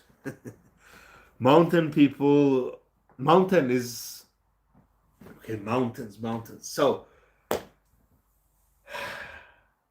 it's crazy how many mythologies are around mountains. I was going to make a video about it, about the sacred idea of Axis Mundi, the pillar of the world, the mountain that holds up the heavens, and how many religious and esoteric beliefs are surrounded by this idea of like the highest of the high and pursuit of it. And I might connect that back to the idea of, I don't know how, where humanity even originates from, and a lot of crazy ideas. I'm still figuring it out, so I don't want to spoil too much of the future videos. We share. Okay, if you had to give up a name to a fantasy mountain warrior, people inspired by Georgians, what would it be? Wow. Oh. The simplest answer is the Juja. Juja is actually the name we use for, basically it means dwarves. So Juja would be the most appropriate, or Jigari. Jigari is actually Armenian word that means liver, but it also means someone who is cool and great guy, like Jigari. Ah, Jigari Kharzmao, you're a great guy. It's into the system down the most basic basic of laws. If a punishment for law broken is a fine, the law only exists for the poor. That's true. The lens who the lens into the two Africas things. Three Americas, if you say America, Americas, if you say this day. Exactly. If your punishment is a fine and you have enough money, you can basically just pay to do crimes. That would actually be an interesting concept. That like something like a purge, but only for rich people. That you just pay for the license to kill someone. So it's like if you kill someone, it's like $1 million, the fine. So you, rather than kill someone and then pay, you pay like 5 millions to kill 5 people, whoever you want. And I don't know, man. I think if we actually take this seriously, it's much cheaper to kill people these days. I don't know, man. It's such a crazy world that we live in. That one of the conspiracies also that fascinate me, but I don't know how much should I go into it, is the idea of the Anunnaki, the ancient alien race of godlike beings that came down to Earth to mine gold for some reason. Like there are no asteroids that have more gold than the planet's resources combined. I don't know, man. They come to Earth because their planet needs gold in their atmosphere or something crazy, and they sent a race of enslaved creatures called the Gigi, and they breed with humans, and those humans. It's like taking Babylonian mythology with Anunnaki are technically lesser gods. So, okay, to not go too deep into Sumerian and Babylonian mythology, there are many, many generations of gods. For example, in Greek mythology, we are familiar with like 12 Olympians, then previous generations of Titans and other gods. But in reality, in Greek mythological world, there are hundreds and hundreds of children of different titans and different gods. So it's technically thousands of creatures that are part of this family of generations of gods. But only the elite of the elite are considered to be true gods of great, like warfare, agriculture, king, society functioning, stuff like that. And many of them are considered lesser spirits and gods. Similar concept existed in Babylonian mythology, where there are the primordial waters, the Abzu and the Tiamat, the fresh water and the salt water, the primordial oceans that I mentioned in the beginning. And they have hundreds of children. Those children, the gods decide to kill the children because they have becoming too loud. Those children rebel against the gods, kill them, and make the material world from their flesh. Like um, primordial sea chaos goddess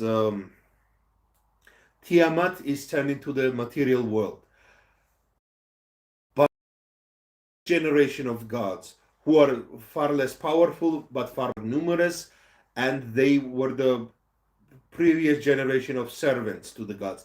Technically, if you look at mythology, um, there's a unique perspective you can take. One perspective is the one that I'm trying to argue for is the alien, like the Anunnaki coming down from the heaven, from the spaceship and enslaving humanity and breeding Homo sapiens with their own DNA to create some sort of a hybrid creatures that are us, maybe just white people or all of Homo sapiens, or it's crazy interpretations, but that's one perspective of it. The other perspective you can actually take with these gods is that there are separate species of beings. Maybe they came from outer space or they were from Earth, but these creatures, these people that we call gods in world pantheons, they're basically the rulers of the given culture. Like Greek society was not unified until Alexander the Great. Greek society was made out of many smaller city states who were fighting with each other constantly. But they had their gods, the Greek gods, who made up, who unified these different city states and small kingdoms into one cultural identity. You can look at Greek world that Zeus and the 12 Olympians and the other smaller gods, they are the true rulers of this world, and their children, either being lesser gods or gods, as I mentioned before, they are the governors of the small city states. Again, like Athens, Sparta, all of their kings were half gods or full gods. They are, be it Zeus or Poseidon or whatever, but true rulers of that society are the gods who demand tribute. That's one of the things we need to remember about mythology. If we look at it from a different sense, not just from a religious perspective, but from a socio-political perspective. These creatures, these beings, demand worship, complete subjugation. They demand sometimes human sacrifice, often animal sacrifice.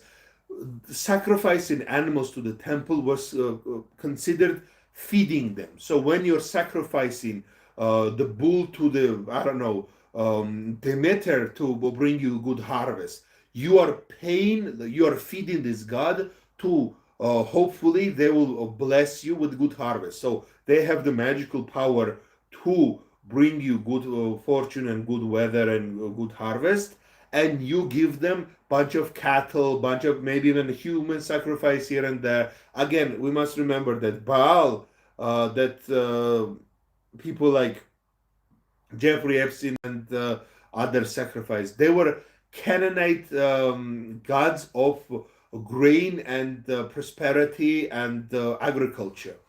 And the sacrifice was meant to give a child or children, or it was like bull, like multiple animals had to be sacrificed before a human was sacrificed to the Canaanite gods. But the idea was that through this payment, so we can look at the sacrificing of children or sacrificing of animals as payment, even spiritual worship. You're giving your power to them. So gods technically are taxing. I'm talking about small g gods. Gods are taxing humanity with their prayers, with their worship, with their sacrifice. Without them, they will die. They desperately need humans to worship them. And if they do not worship them properly, they will commit mass genocide and start over, create a new population. Because the idea of humans existing and not worshiping them is more dangerous than wiping away all of Earth, other than a couple of humans, to resettle them and create a new population. So, I don't know, I might be going too crazy with this, but if you look at them from this perspective, they don't look like gods anymore. They look like regular warlords with wizard powers. They're wizard, like god kings. They're wizard rulers of the society. Zeus does the same crazy bullshit that I don't know, Bill Clinton does. Assaults women, diddles kids, and parties all day long. And he is the king of kings. But again, we must remember this perspective. Only in the Greek world. When Greek world expands, the horizon and the power of gods expands as well. That's one of the big motivations of colonialism of the ancient Greek world. But when you leave the domain of Greek gods, I got probably reminded by the game Kratos, God of War. He leaves the Greek world, he destroys the Greek gods, but then manages to go to the Scandinavian pantheon and mess with them. So, like, Greek world is ruled by Greek gods. Scandinavian world are ruled by the Asir. The Celtic world are ruled by the Tuatha De Danann.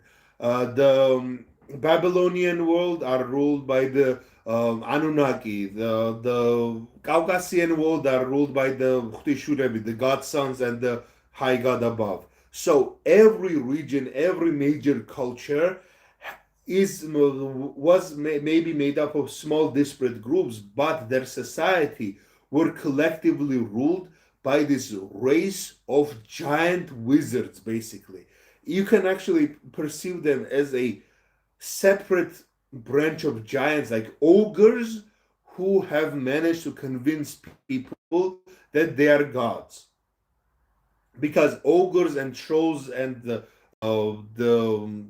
frost giants and all of these Jotun and all these creatures in mythology, they're the cousins of gods. They're not gods because they are not worshipped. They're considered, for example, the Devi in Georgian mythology. Their word means the same origin as the divine in Indo-European, like Deus. So to us, the ogres were actually the gods of other people. So that's the crazy part. Our gods are this great and glorious giant the pillars of light, but your gods are evil cannibalistic brutes. Hopefully my internet isn't breaking. The maybe I'm saying too much secrets and connection is kinda jamming. Okay. The religion where storm gods resides, though, would go from a pantheon of gods to a monotheist religion as an ancient culture matures. I don't, maybe. Ogor convinced me that I was a god. Okay. So, basically, like going back to the idea of giants and gods and crazy stuff. Giants are the ones who are basically dominating societies. Then they become rulers of the society. their cousins, like for example, in Indian mythology, they are the Asuras, and there are the Devas, the Devs and the Devas. Devas are the demigods, the rulers of the Indian subcontinent. Asuras are considered to be this horned demonic. One moment, like something like this. Okay, gonna take my wizard hat off for a moment. Okay, here's my horned helmet. Okay, and here is my mask of. This is more of an Oni mask, but similar depictions have big beings. Hopefully, it's on. It says it's on. In the Irish origin myth, the Irish were ruled and enslaved by a race of ogres. Ireland is the land of Irish and Ireland. Those ogres were slain in a slave revolt. I think, Ahmad, you're referring to the war of the Danan versus the Fomorians. Fomorians were this evil race of ogres that were dominating them. And Tuatha Dé Danann were the bright ones, the divine ones who are resisting them. But they often had intermarriages, they had wars and settlements. Actually, one of my personal conspiracy theories about mythology, well, that will be just a theory. So, hypothesis is that Scandinavian gods to Celtic people were the Fomorians. So Asir, it's a similar idea to the Asura. Asura and Asir, the same word has been used, same origin of the word, because it's all originating in the European mythology. So the Asir are actually gods of the Scandinavian pantheon, but Asura are the demons of Indian mythology. But Ahura Mazda, is the god of Iranian mythology, the Zoroastrianism. Similarly, the Devs are demons in Zoroastrian mythology, but are Devas gods in Indian mythology. You see where I'm going with it? So, my people's gods are good and great. Your people's gods are horned and fanged demons. And the mythology, a lot of times, is about war between gods. So, for example, in Scandinavian mythology, we had the war between the Asir and the Vanir, which ends with political marriages and exchanges of slaves. So, not slaves, like war captives. One becomes a family member to the other, and the other become family members to the other. Similar thing happens in the story of the Ishi, the gods of the Celtic mythology, where they are at war with the Fomorians, and after many years and many generations of battle, a Fomorian prince intermarries with the Tuatha Dé Danann's princess, I think, and their child becomes the next ruler, and it's a complicated story. But in their war of gods, we see this intermarriage, political alliances, battles between different gods and different generations.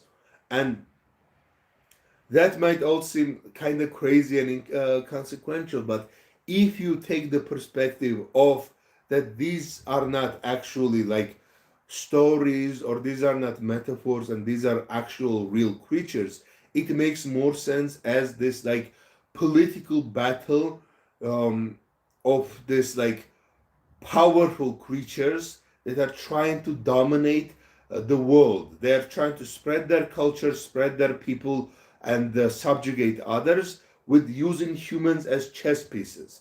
But they themselves are this like godlike rulers of reality, but reality only to the people's belief. So again, this might be one of the more esoteric explanations of why someone might re-engineer this type of being. So why am I telling you all this story? Because at some level, the rich people, as Ahmunza has stated, will become so rich and would have access to so much technology that they will become so powerful that the difference between a lower class human and higher class new human, neo man, like neo human, would be the difference between man and Zeus.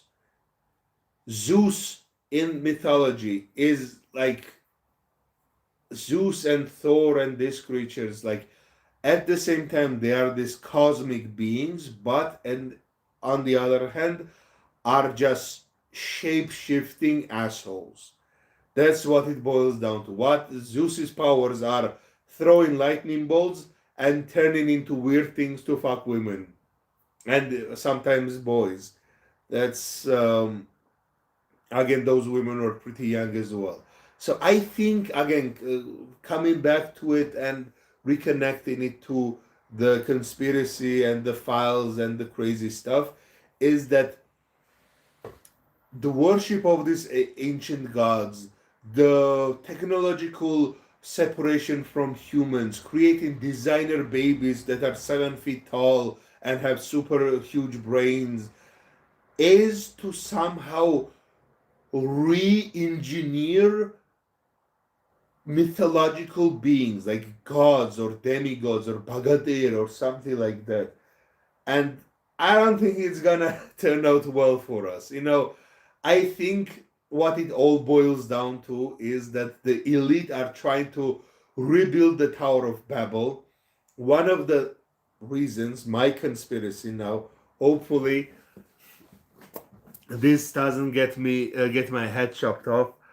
Uh, okay, Bordo, what do you think about Finno-Korean hyperwar? As a veteran of the Finno-Korean hyperwar, I think I don't know, man. But the funny thing is that in Finno-Korean hyperwar, Caucasus is still a neutral space where warfare.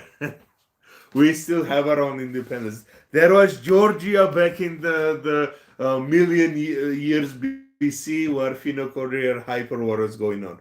I don't know. It's a silly idea, but I kind of believe that something like that happened. I believe that we have reached this level or a different level of technological advancement few times before, because most world mythologies claim, even like Christianity claims, that there was a hugely advanced civilization before the world flood happened. But most other mythologies claim to be multiple different generations. It goes back for thousands and thousands of years, maybe 4 generations, maybe 5 generations, depending on interpretations. But closest thing that I can count is the Kali Yuga, the cycle of death and rebirth. And in Indian mythology, there is this like age of heroes, age of gods, age of warriors, age of monsters. And similarly, we have the similar concept in Greek mythology. There is the age of iron that we are living in. I think Greeks would consider our age a bit more differently. But when Greeks were writing about this in the 3rd century BC, they considered themselves to be in the age of iron, technically the Iron Age. The Hellenistic period, when it starts, it's end of the Iron Age. Before then there was the Bronze Age, there was the Age of Heroes, there was the Silver Age, and there is the Golden Age. So we might have gone through many cycles of humans rising up to some technological level, because again, remember this: ancient humans are still regular people just like you and me. Hopefully, wait, let me check if the there is running. It's live. Okay. So what do I mean by this is that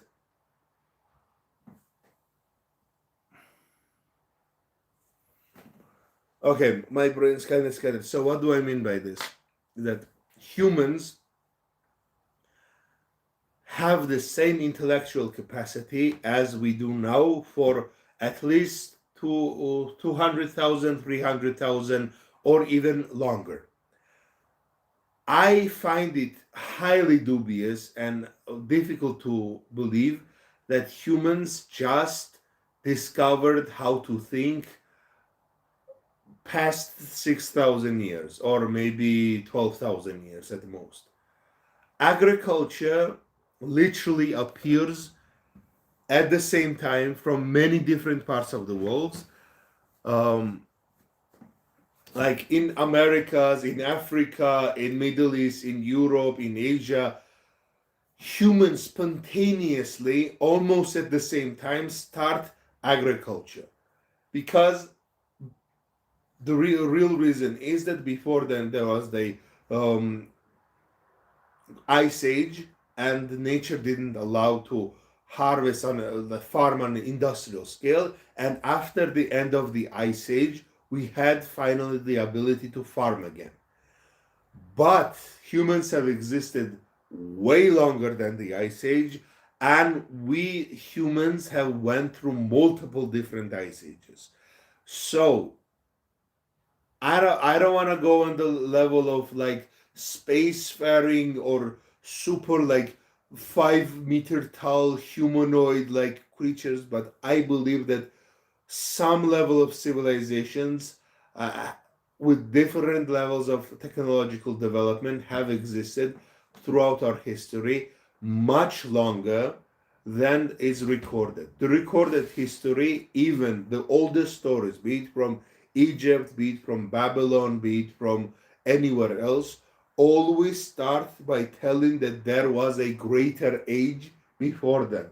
Every world mythology, every ancient culture says that they are just a pale imitation of something greater and more ancient. And I believe that this cycle that we are going through, we've been through this once before, and now we are going through another time. And uh, I don't know, man. Previously, the world ended because of a flood. I don't know what's gonna end this one, but it might be something crazier. Who knows? After, if like something like nuclear war or something happens, I believe humanity will survive, but it will return to its natural state and slowly reemerge as a civilization. It will take tens of thousands of years, and almost nothing will remain of us other than plastic. I don't know. I might be crazy, but uh, yes, Socrates also claimed the. No, Socrates said that his teacher went to Egypt, where he was told about an ancient civilization that existed about 9,000 years before him. So Socrates was 3rd century BC. That would be about 10 to 11,000 years ago. That's basically roundly about the end of the Ice Age.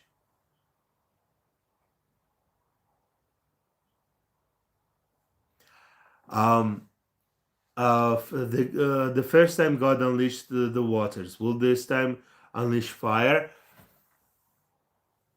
It's an interesting thing to ask, but I think that there, if I'm not mistaken, maybe it's a problem of my like a Georgian translation of the Bible, but I think it implies where he says like when God tells Noah that am going to bring a massive flood.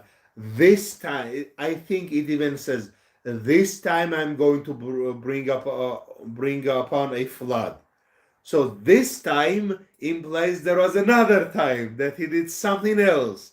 So I think we've been through multiple resets, and we're going up and down and up and down. Tell us about the goblin next to. Oh, this guy. Wait, wait. Hello, guys. Yeah, it's me, Gobbo the Goblin. This is my friend, Gobbo the Goblin. Hello. That I captured while I was trying to hunt down a rat in the museum, and soon I'm going to present you guys a video about goblins. Hopefully, I filmed it, but I need to edit it. So, in this month or the next month, we're gonna have a pretty cool video about goblins. But now we are dealing with other goblins and ghouls about real world monsters. So, we may not be we not be the same shape, but we will have the same heart. You should read All Tomorrows. It's a great. I've read All Tomorrows. All skimmed it, and I agree. I think the indomitable human spirit will persist, and we will survive. Um, Even that, and that is my hope. Hopefully a better future is in front of us than utter destruction, but I don't know. So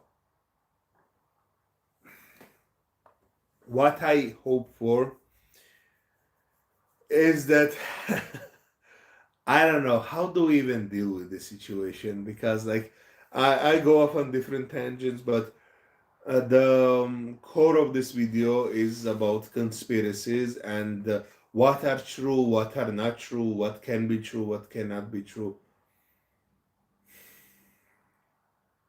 I don't know, man. It's really difficult to wrap heads around the horrible evil that is in front of us. And best thing I could think of is going back to the stories and mythology of our ancient past to find some answers to it. And there are many answers, but none of them are suited for the modern age. Uh, as much as I would love to slay the beasts and chop the dragon's head, um, I don't know how much I, as one guy, have the ability to do, but I will still try my best. Again, putting my wizard hat back on. So, going back to it, what I was trying to.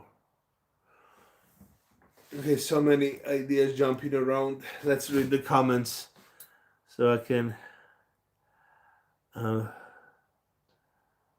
Tinfoil Wizards Unite. Yes. Oh, I'm playing Hytale. You guys will want me to actually stream Hytale once. I really like it, and maybe I should do a live stream of it. Hit up Hytale. I've claimed a nice mountain for base. The public server you can drop it up. Okay, I don't know if there is there like a public server everyone can join. I don't know much about that, but maybe a next stream gonna be a Hytale stream because that's the game that I've been obsessed recently. Read The Abolition of Man, C.S. Lewis. Oh, interesting. I know C.S. Lewis is a great writer, but I'll check it out. Oh shit, he said the name of the game. I guess it's good. Oh wait.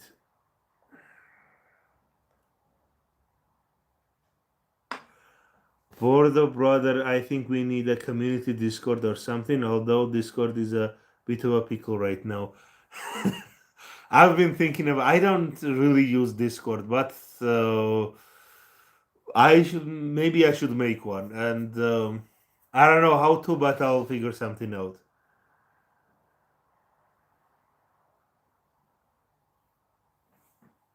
We should never give up, and some guys did read the lesson first, man. I'll try to read as many things as I can, but Bordo, what are your predictions? When are we going to colonize the other galaxies to create a Caucasian hunter-gatherer super race? Ah, ba ba ba ba ba ba ba. As a kid, I was really obsessed with space and sci-fi and stuff like that. But now I'm like, let's take care of our planet first. We got one planet. Let's take care of it. Um, I think maybe it is possible to actually travel not just to other planets, to other dimensions. So we need to create a astral space force. People who get high as fuck and go into the other planes of existence. And we need to colonize not Mars and other planets, but other planes of reality. That is what we should do, or other dimensions.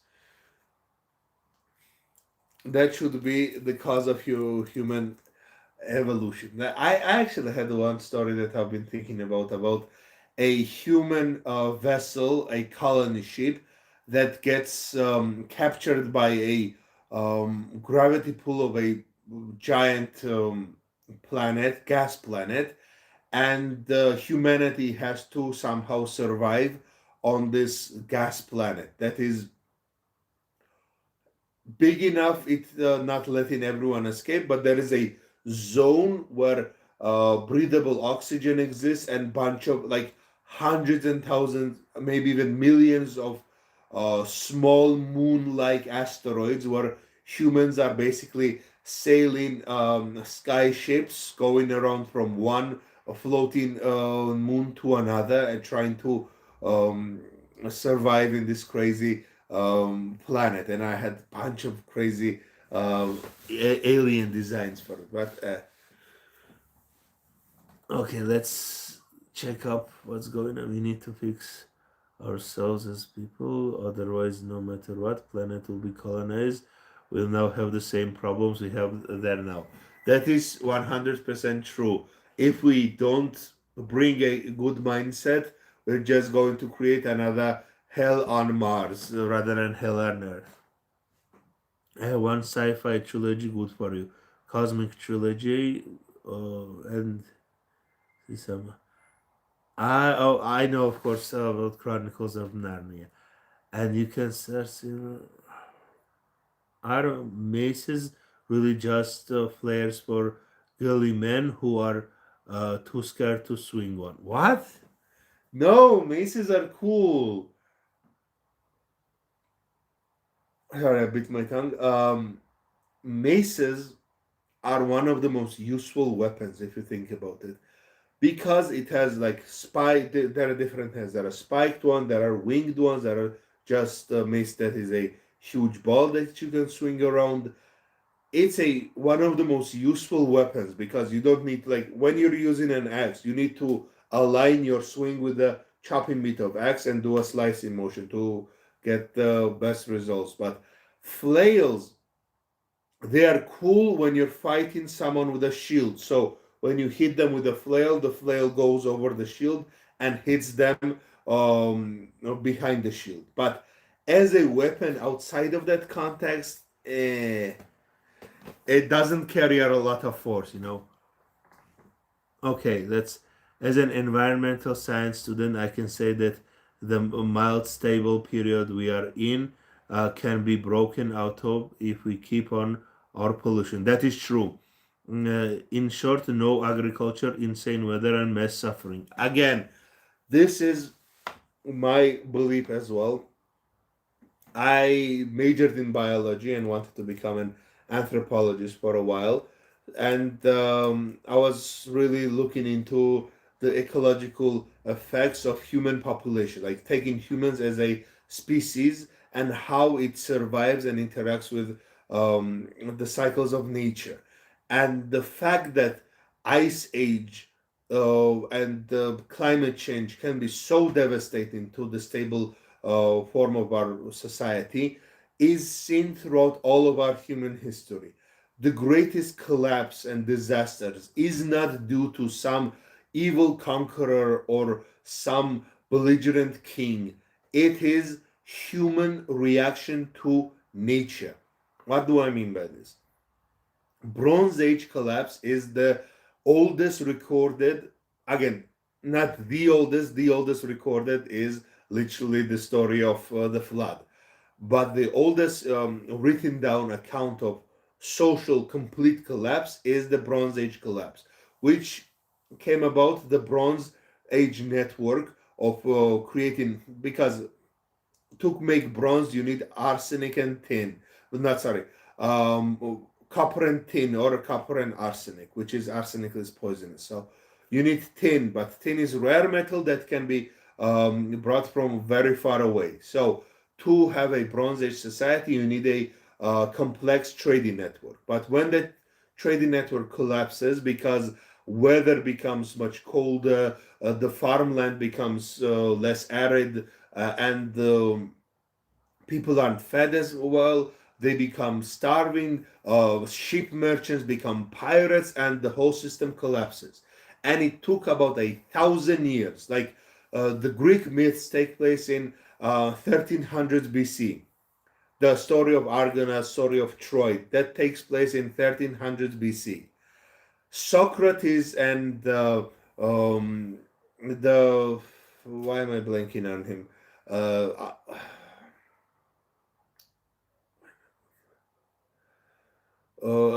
Alexander the Great. So Alexander the Great modeled himself and was inspired by Achilles. Alexander the Great is a thousand years later. Um, there's a 1,000 year history between Alexander the Great and Achilles. So almost the same amount of time of difference, that is from Alexander the Great to I don't know, Charlemagne, let's say, uh, 1800, like Viking Age would be the simplest to say. Viking Age is also a time of collapse, and okay, I don't know, I don't want to get too bogged down into this topic, but what I'm trying to say here is that Renaissance and the Greek Golden Age or any other periods of rise in human technological and social development is directly correlated with good agricultural seasons, and that good agricultural seasons is correlated with good weather.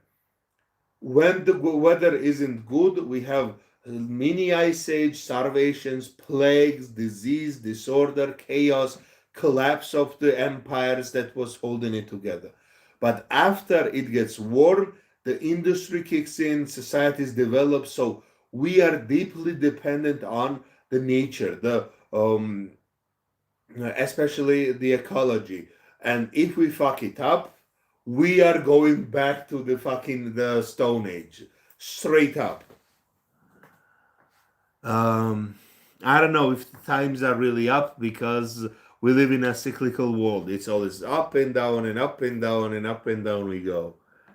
I was hoping to get a Hyperborea. Okay, good thing. Let's talk about Hyperborea. Okay, I have a lot of thoughts on Hyperborea and Thule and other fake civilizations. You know, I like crazy conspiracies, but I don't like when it becomes a reason to hate and like becomes something like we were great, and so that means that we can bully and oppress people. Unfortunately, a fun story of Hyperborea that was told by Herodotus about some group of people that were living in the land of the always summer and always winter get got reinterpreted by German racists into some sort of a snow age utopia, which is, I don't know, what Herodotus actually describes is a regular, maybe Scandinavian, maybe Finnish, maybe some sort of other northern people during the Iron Age. They had their communities. They didn't have um, they lived good lives, and they would travel down into the Mediterranean to sell things and return. I don't know. I think it's just Scandinavian merchants who were telling about how great their houses and lives were. Were they? Maybe, maybe not. Especially during that period. Again, Herodotus, I think 5th century BC. It's during the warming period, so it's much better to live in that part of the world. When Germany and the Northern Europeans are needing a reason to justify their racism and their power, they take the story of some magical far off land where it's always summer and everyone's dancing and singing to interpret it as a lost northern Atlantis, like some sort of a super advanced civilization that existed in the northern plains. First it was in the Scandinavian territories, then it became, I don't know, frozen wastelands of Siberia. Then it got reinterpreted to be somewhere in the Antarctic. Sure, I don't know. Maybe now a crazy theory is that maybe it's Greenland. Why Trump and those guys want to take over Greenland is because ice is melting, and underneath the ice is the frozen land of Hyperborea or Thule or whatever it's called. But I don't know, man. There are many such stories. I've talked about it before. The Atlantis is wet Hyperborea. The one that we talked about previously, the land of why am I blanking right now? What's Tartaria? Okay, okay, okay, okay. Hypermangrel. Nah. Georgia is our utopia. We must take care of our country. Is Bordo Balkan? No, I'm Caucasian, Georgian in particular. There are also talking about Hyperborea. Another crazy conspiracy is Tartaria. Tartaria is listen, I look at conspiracies as one, is it a fun story to listen to, and the other, how true is it? Tartaria gets a 0 in truth and I don't know, 6 or 7 or 8 in fun, crazy ideas. Because Tartaria is just Mongolia. What Tartaria actually is, because it's regular part of history. When the Russian Federation was expanding and conquering territories, most of the territories that we now associate with Russia and Central Asia and Mongolia and that part of the world, all that territory was considered to be the steppe land. And the steppe lands, the dominant people in the steppe lands were the Turkic and Mongolic people at that time. Before then, there were Bulgarians, Scythians, Hungarians, Huns, many different peoples that lived on the steppe lands. But Russian word for Mongols and Turks and all of this, collectivized word for them, is Tatar. So when they refer to territories, especially by explorers who are going into the steppes, and nobody really wanted to go to that territory because it's nothing there. It's just huge grasslands, maybe some guy with a bunch of cattle and a bunch of horse raiders who are going to steal that cattle. That's it. That's all what 80% of Russia is. Russia is most of Northern Asia. So all that expanse of territory was just steppe lands. And that steppe land territory wasn't claimed by any major imperial power. Russia was trying to expand it there, and they refer to that territory as Tartaria, as land of Tatars. Tatars, like Crimean Tatars. There is like basically the Turco-Mongolic people. When Russia finally managed to conquer most of northern Asia, it became Russian Empire. No longer the need to refer to it as a collectivized term. It became Siberia, Vladivostok, Ural Mountains, many different regions. But before they managed to expand and conquer that territory, it was collectively referred to as the land of the steppe people, land of the Turco-Mongols, the land of Tatars.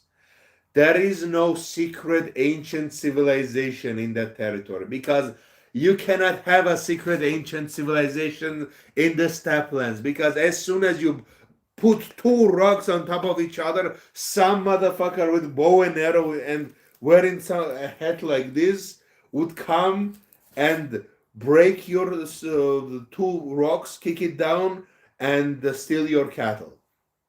You cannot build huge civilizations where constant invasions are like everyday occurrences. You can build it on islands, you can build it on mountains, you can build it where you can defend it. But if as soon as you become weakened, some barbarian will come and raid your village. You cannot build shit there. That's why many different Turkic empires tried to build cities and settlements in the steppe lands. As soon as they become too weak, they get razed to the ground. You cannot have secret lost civilization in the steppe lands. What you can have is an underground civilization in the Himalayan mountains, maybe connected to the Ural mountains. If you're looking for secret lost civilizations, look for mountains. All right.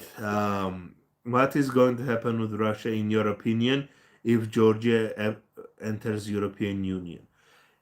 If Georgia enters European Union, nothing will happen to Russia. But Russia's actions in Ukraine and Russia's belligerent suicidal tendencies will cause it to collapse. But it will collapse and reform into some other monstrosity. As long as the demon Gog Magog draws breath in the souls of um, um, villains, uh, there's not going to be.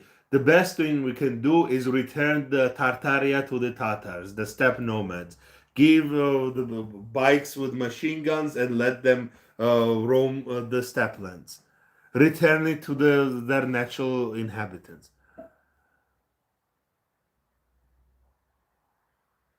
Russian and Georgian United Kingdom. No, no.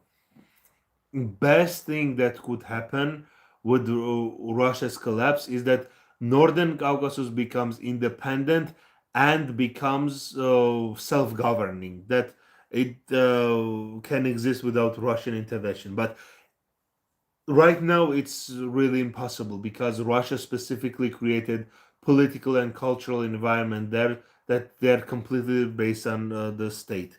So it's again, going back to conspiracy theories, Putin is also a avid witchcrafter. He has his own coven. I've posted the clips from a documentary about them many times. He has his own personal witches. He only invades with numerology symbology. He only invades in like, for example, he invaded Georgia in 08, 08, 08. Like 2008, 8, like, let's see, 8th of August. And it's like he invaded Ukraine in 14, 14, 14. He invaded Ukraine again in 22, 22, right? 22, 22, 22. 12, 22, sorry.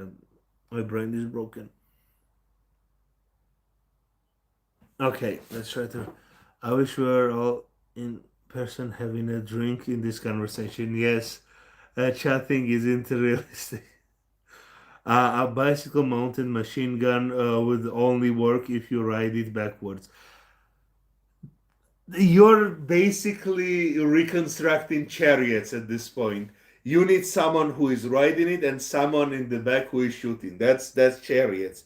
There would be charioteer who is riding the chariot, and there would be a bowman on the side shooting arrows or throwing javelins. One of my biggest pet projects and wishes is to actually build a working chariot and ride it. Ah, that would be insane. Losing connection in 3 to 1. Single loss. You're spitting too much truth, lol. Dirt bikes are good for the. Who is a better witchcrafter, Bill Clinton or Vladimir Putin? Bill Clinton is not a witchcrafter. His wife might be. Bill Clinton is pure ego and charisma. He's a charisma caster. He doesn't do rituals and magic. He participates in it to like gain power. Uh, I did not have sexual relations with that woman.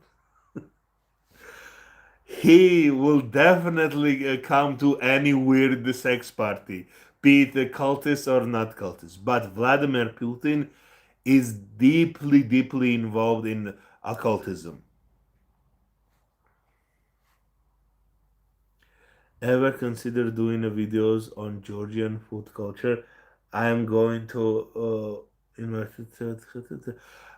yes, I was actually planning to make a video about Georgian like food, music, different stuff, but recorded some of it, but I didn't like what I recorded, so I want to do it at a better time with better quality, hopefully with some other people. Like just me eating wouldn't be as interesting as if I'm eating with someone. But I need to find someone to do this collaboration with.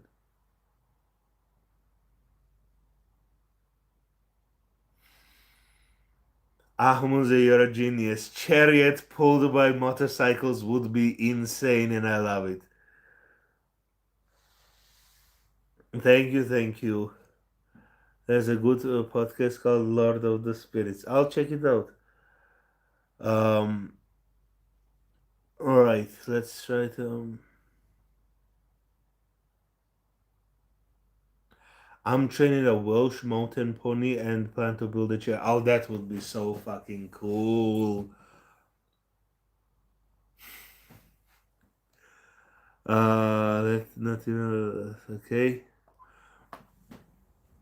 All right, kinda becoming pretty late. I'm gonna wrap in like 15-20 minutes, but let's see if I missed anything. What, like, we've talked about conspiracies, how a lot of the crazier and darker ones have unfortunately come out to be true. We've talked about many different topics about how ancient mythologies might translate into modern politics and folk beliefs, and how the current day elites might be taking inspiration from ancient elites to build a new race of humans, overlords, that immortal, longer living, powerful immortals, and how many politicians are deeply ingrained with occultism.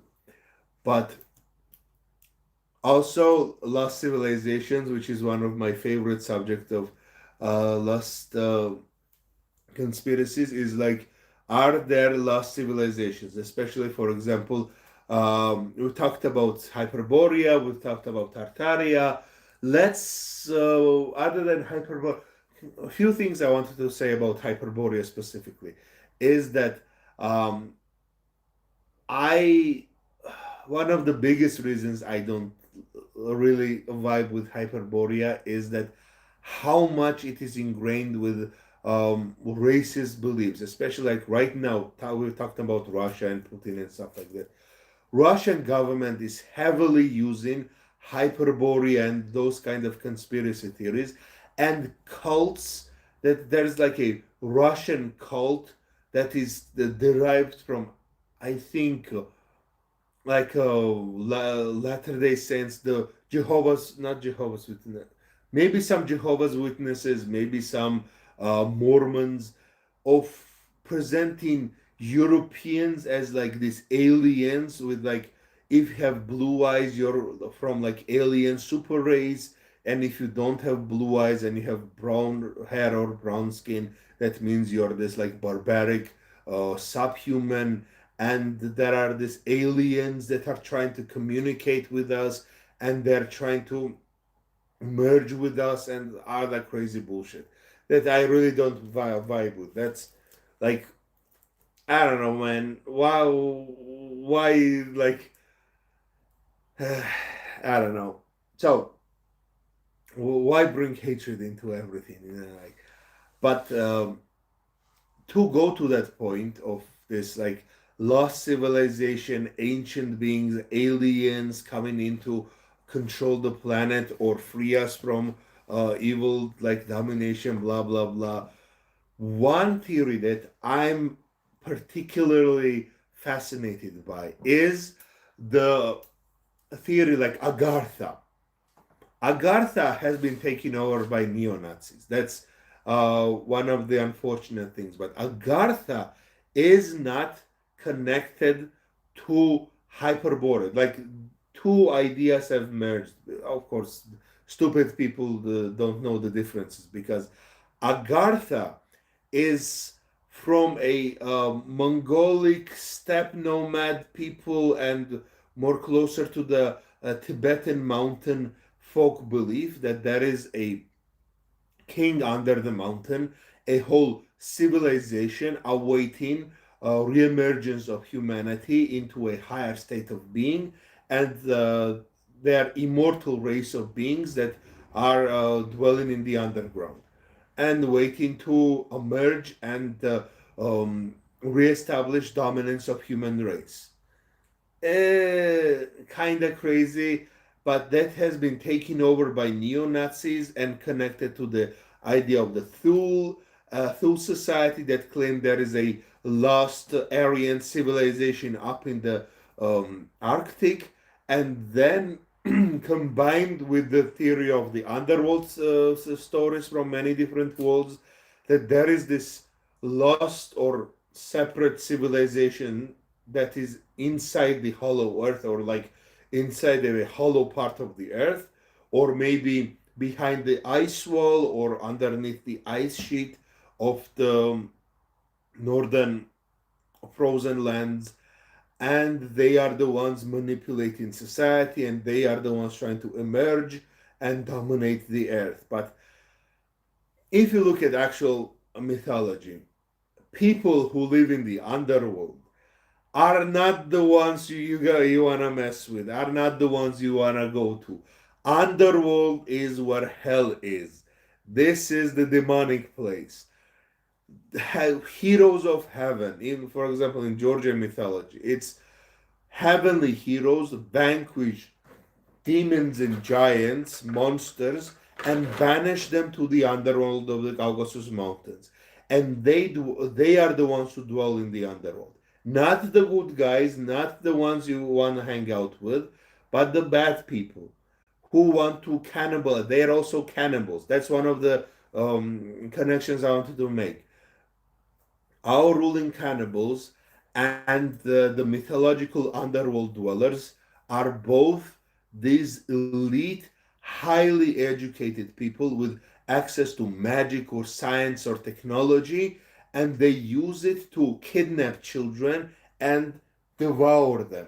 That's unfortunately part of Georgian mythology. These beings called Kaji and Devi, who live in the underworld, who have access to advanced technology, and humans may, if they're lucky, they might steal or get gifted some of the technology to better their lives. But most humans are terrorized by these beings because they emerge from the underworld and kidnap children to fatten them up and eat them. So this, of course, is a folklore and fairy tales, but I don't know. People actually do that in real life. So maybe there's some truth to it. This story of the underworld dwelling like race of monsters is almost universal. Trolls, they also dwell in the underworld because sunlight hurts them. Not just sunlight. It's mostly about if trolls emerge from the underground, Thorin, other god heroes would come down and kill them. So they dwell in the underworld. Similar idea in Greek mythology. All the monsters and all the evil spirits dwell in the underworld where the dead are. Similar in all world mythologies. So, sorry, I got, ooh, I'm being attacked by evil spirits.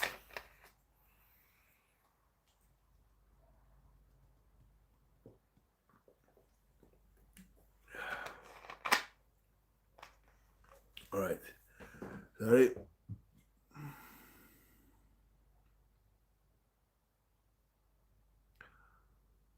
Okay, okay. Kind of lost the plot here, but so I one of the biggest fears for me is that the propaganda that we hear, um, one of the revelations is that the conspiracy theories like QAnon and other conspiracies, all of that has been controlled by Epstein and his goons. The 4chan and the whole system of right wing reactionary movement, even that is was created and manipulated by Epstein, and the messaging that comes out from this like right-wing neo-Nazi groups is that we must join with the people of Agartha. We must serve our masters from the underworld, and of course, like Nazis and evil people would subject themselves to the beings that dwell in the underworld, the demonic, the hell world creatures. So this is one of the things we need to be worried. If all this crazy bullshit is true about aliens, like a human sacrifice, cannibals, rituals, maybe also the race of underworld dwelling, human sacrificing, human cannibalizing, advanced scientific or magical advanced beings are also true. And this is where my conspiracy comes in, that again we said about cycles of death and rebirth. I think that throughout the cycles there are groups of people who manage to survive, the elites of the old world. They build bunkers, they build shelters, they build arcs, or they build something else to protect themselves from the destruction. But when they emerge from this from the depths, they realize that the world that they brought to ruin is not accepting of them. So they hide in the shadows, they manipulate societies, they shape it in their image so that they can rebuild the horrible society that got destroyed once.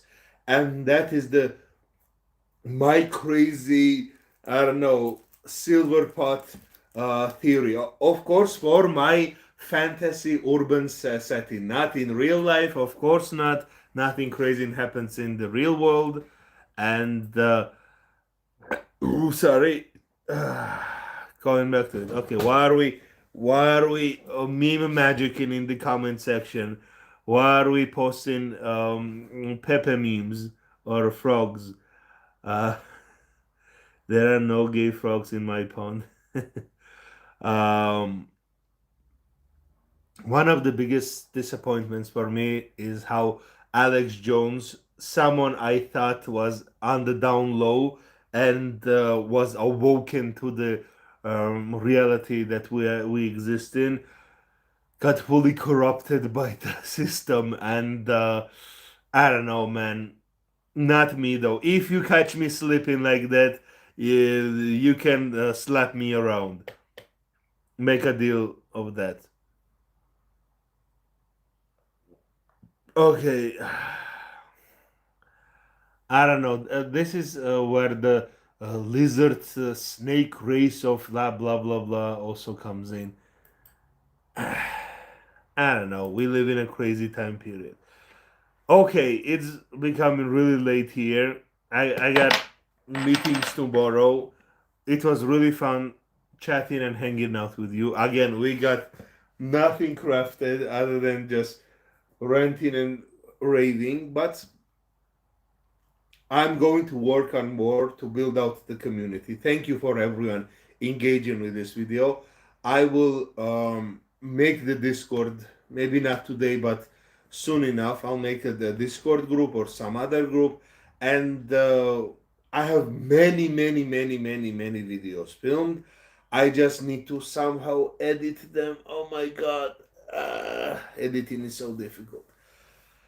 Filming, I really enjoy filming, ranting about my ideas, going around with the camera, getting cool shots, but editing, oh my god, it's such a miserable slog, but I have to do it. And this year, I'll try my best to build the community and most importantly, fight for what is right. I don't know what I'm gonna do, I don't know what we can do, but I will do my best. That's what I'm gonna promise you guys. We are facing some true monsters and trying to understand why and how they think and what sources they pull from is, I think, the best thing we can do right now. They live in a bizarre separate world that isn't part of the ordinary realities that you and me might live in. So best thing we can do is try to somehow infiltrate the mind space, the mind mentality, not the horrible things. Like I don't mean like understand or relate or connect to the demonic things that they are doing, but we must understand them to defeat them.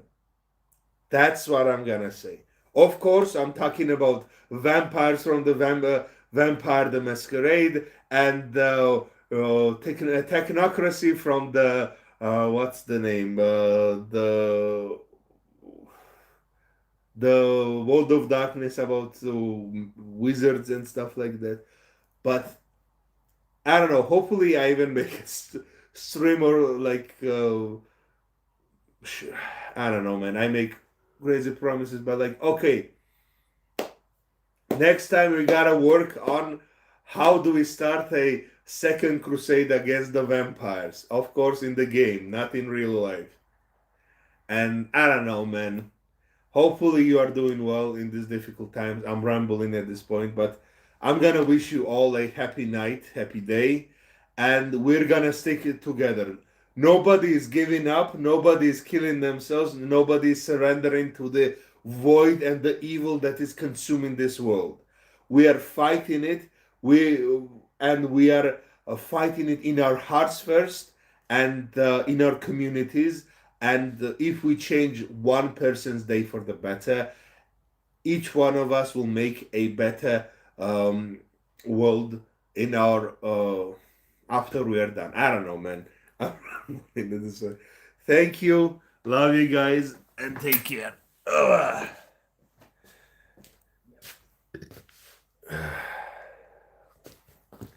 Okay, bordo.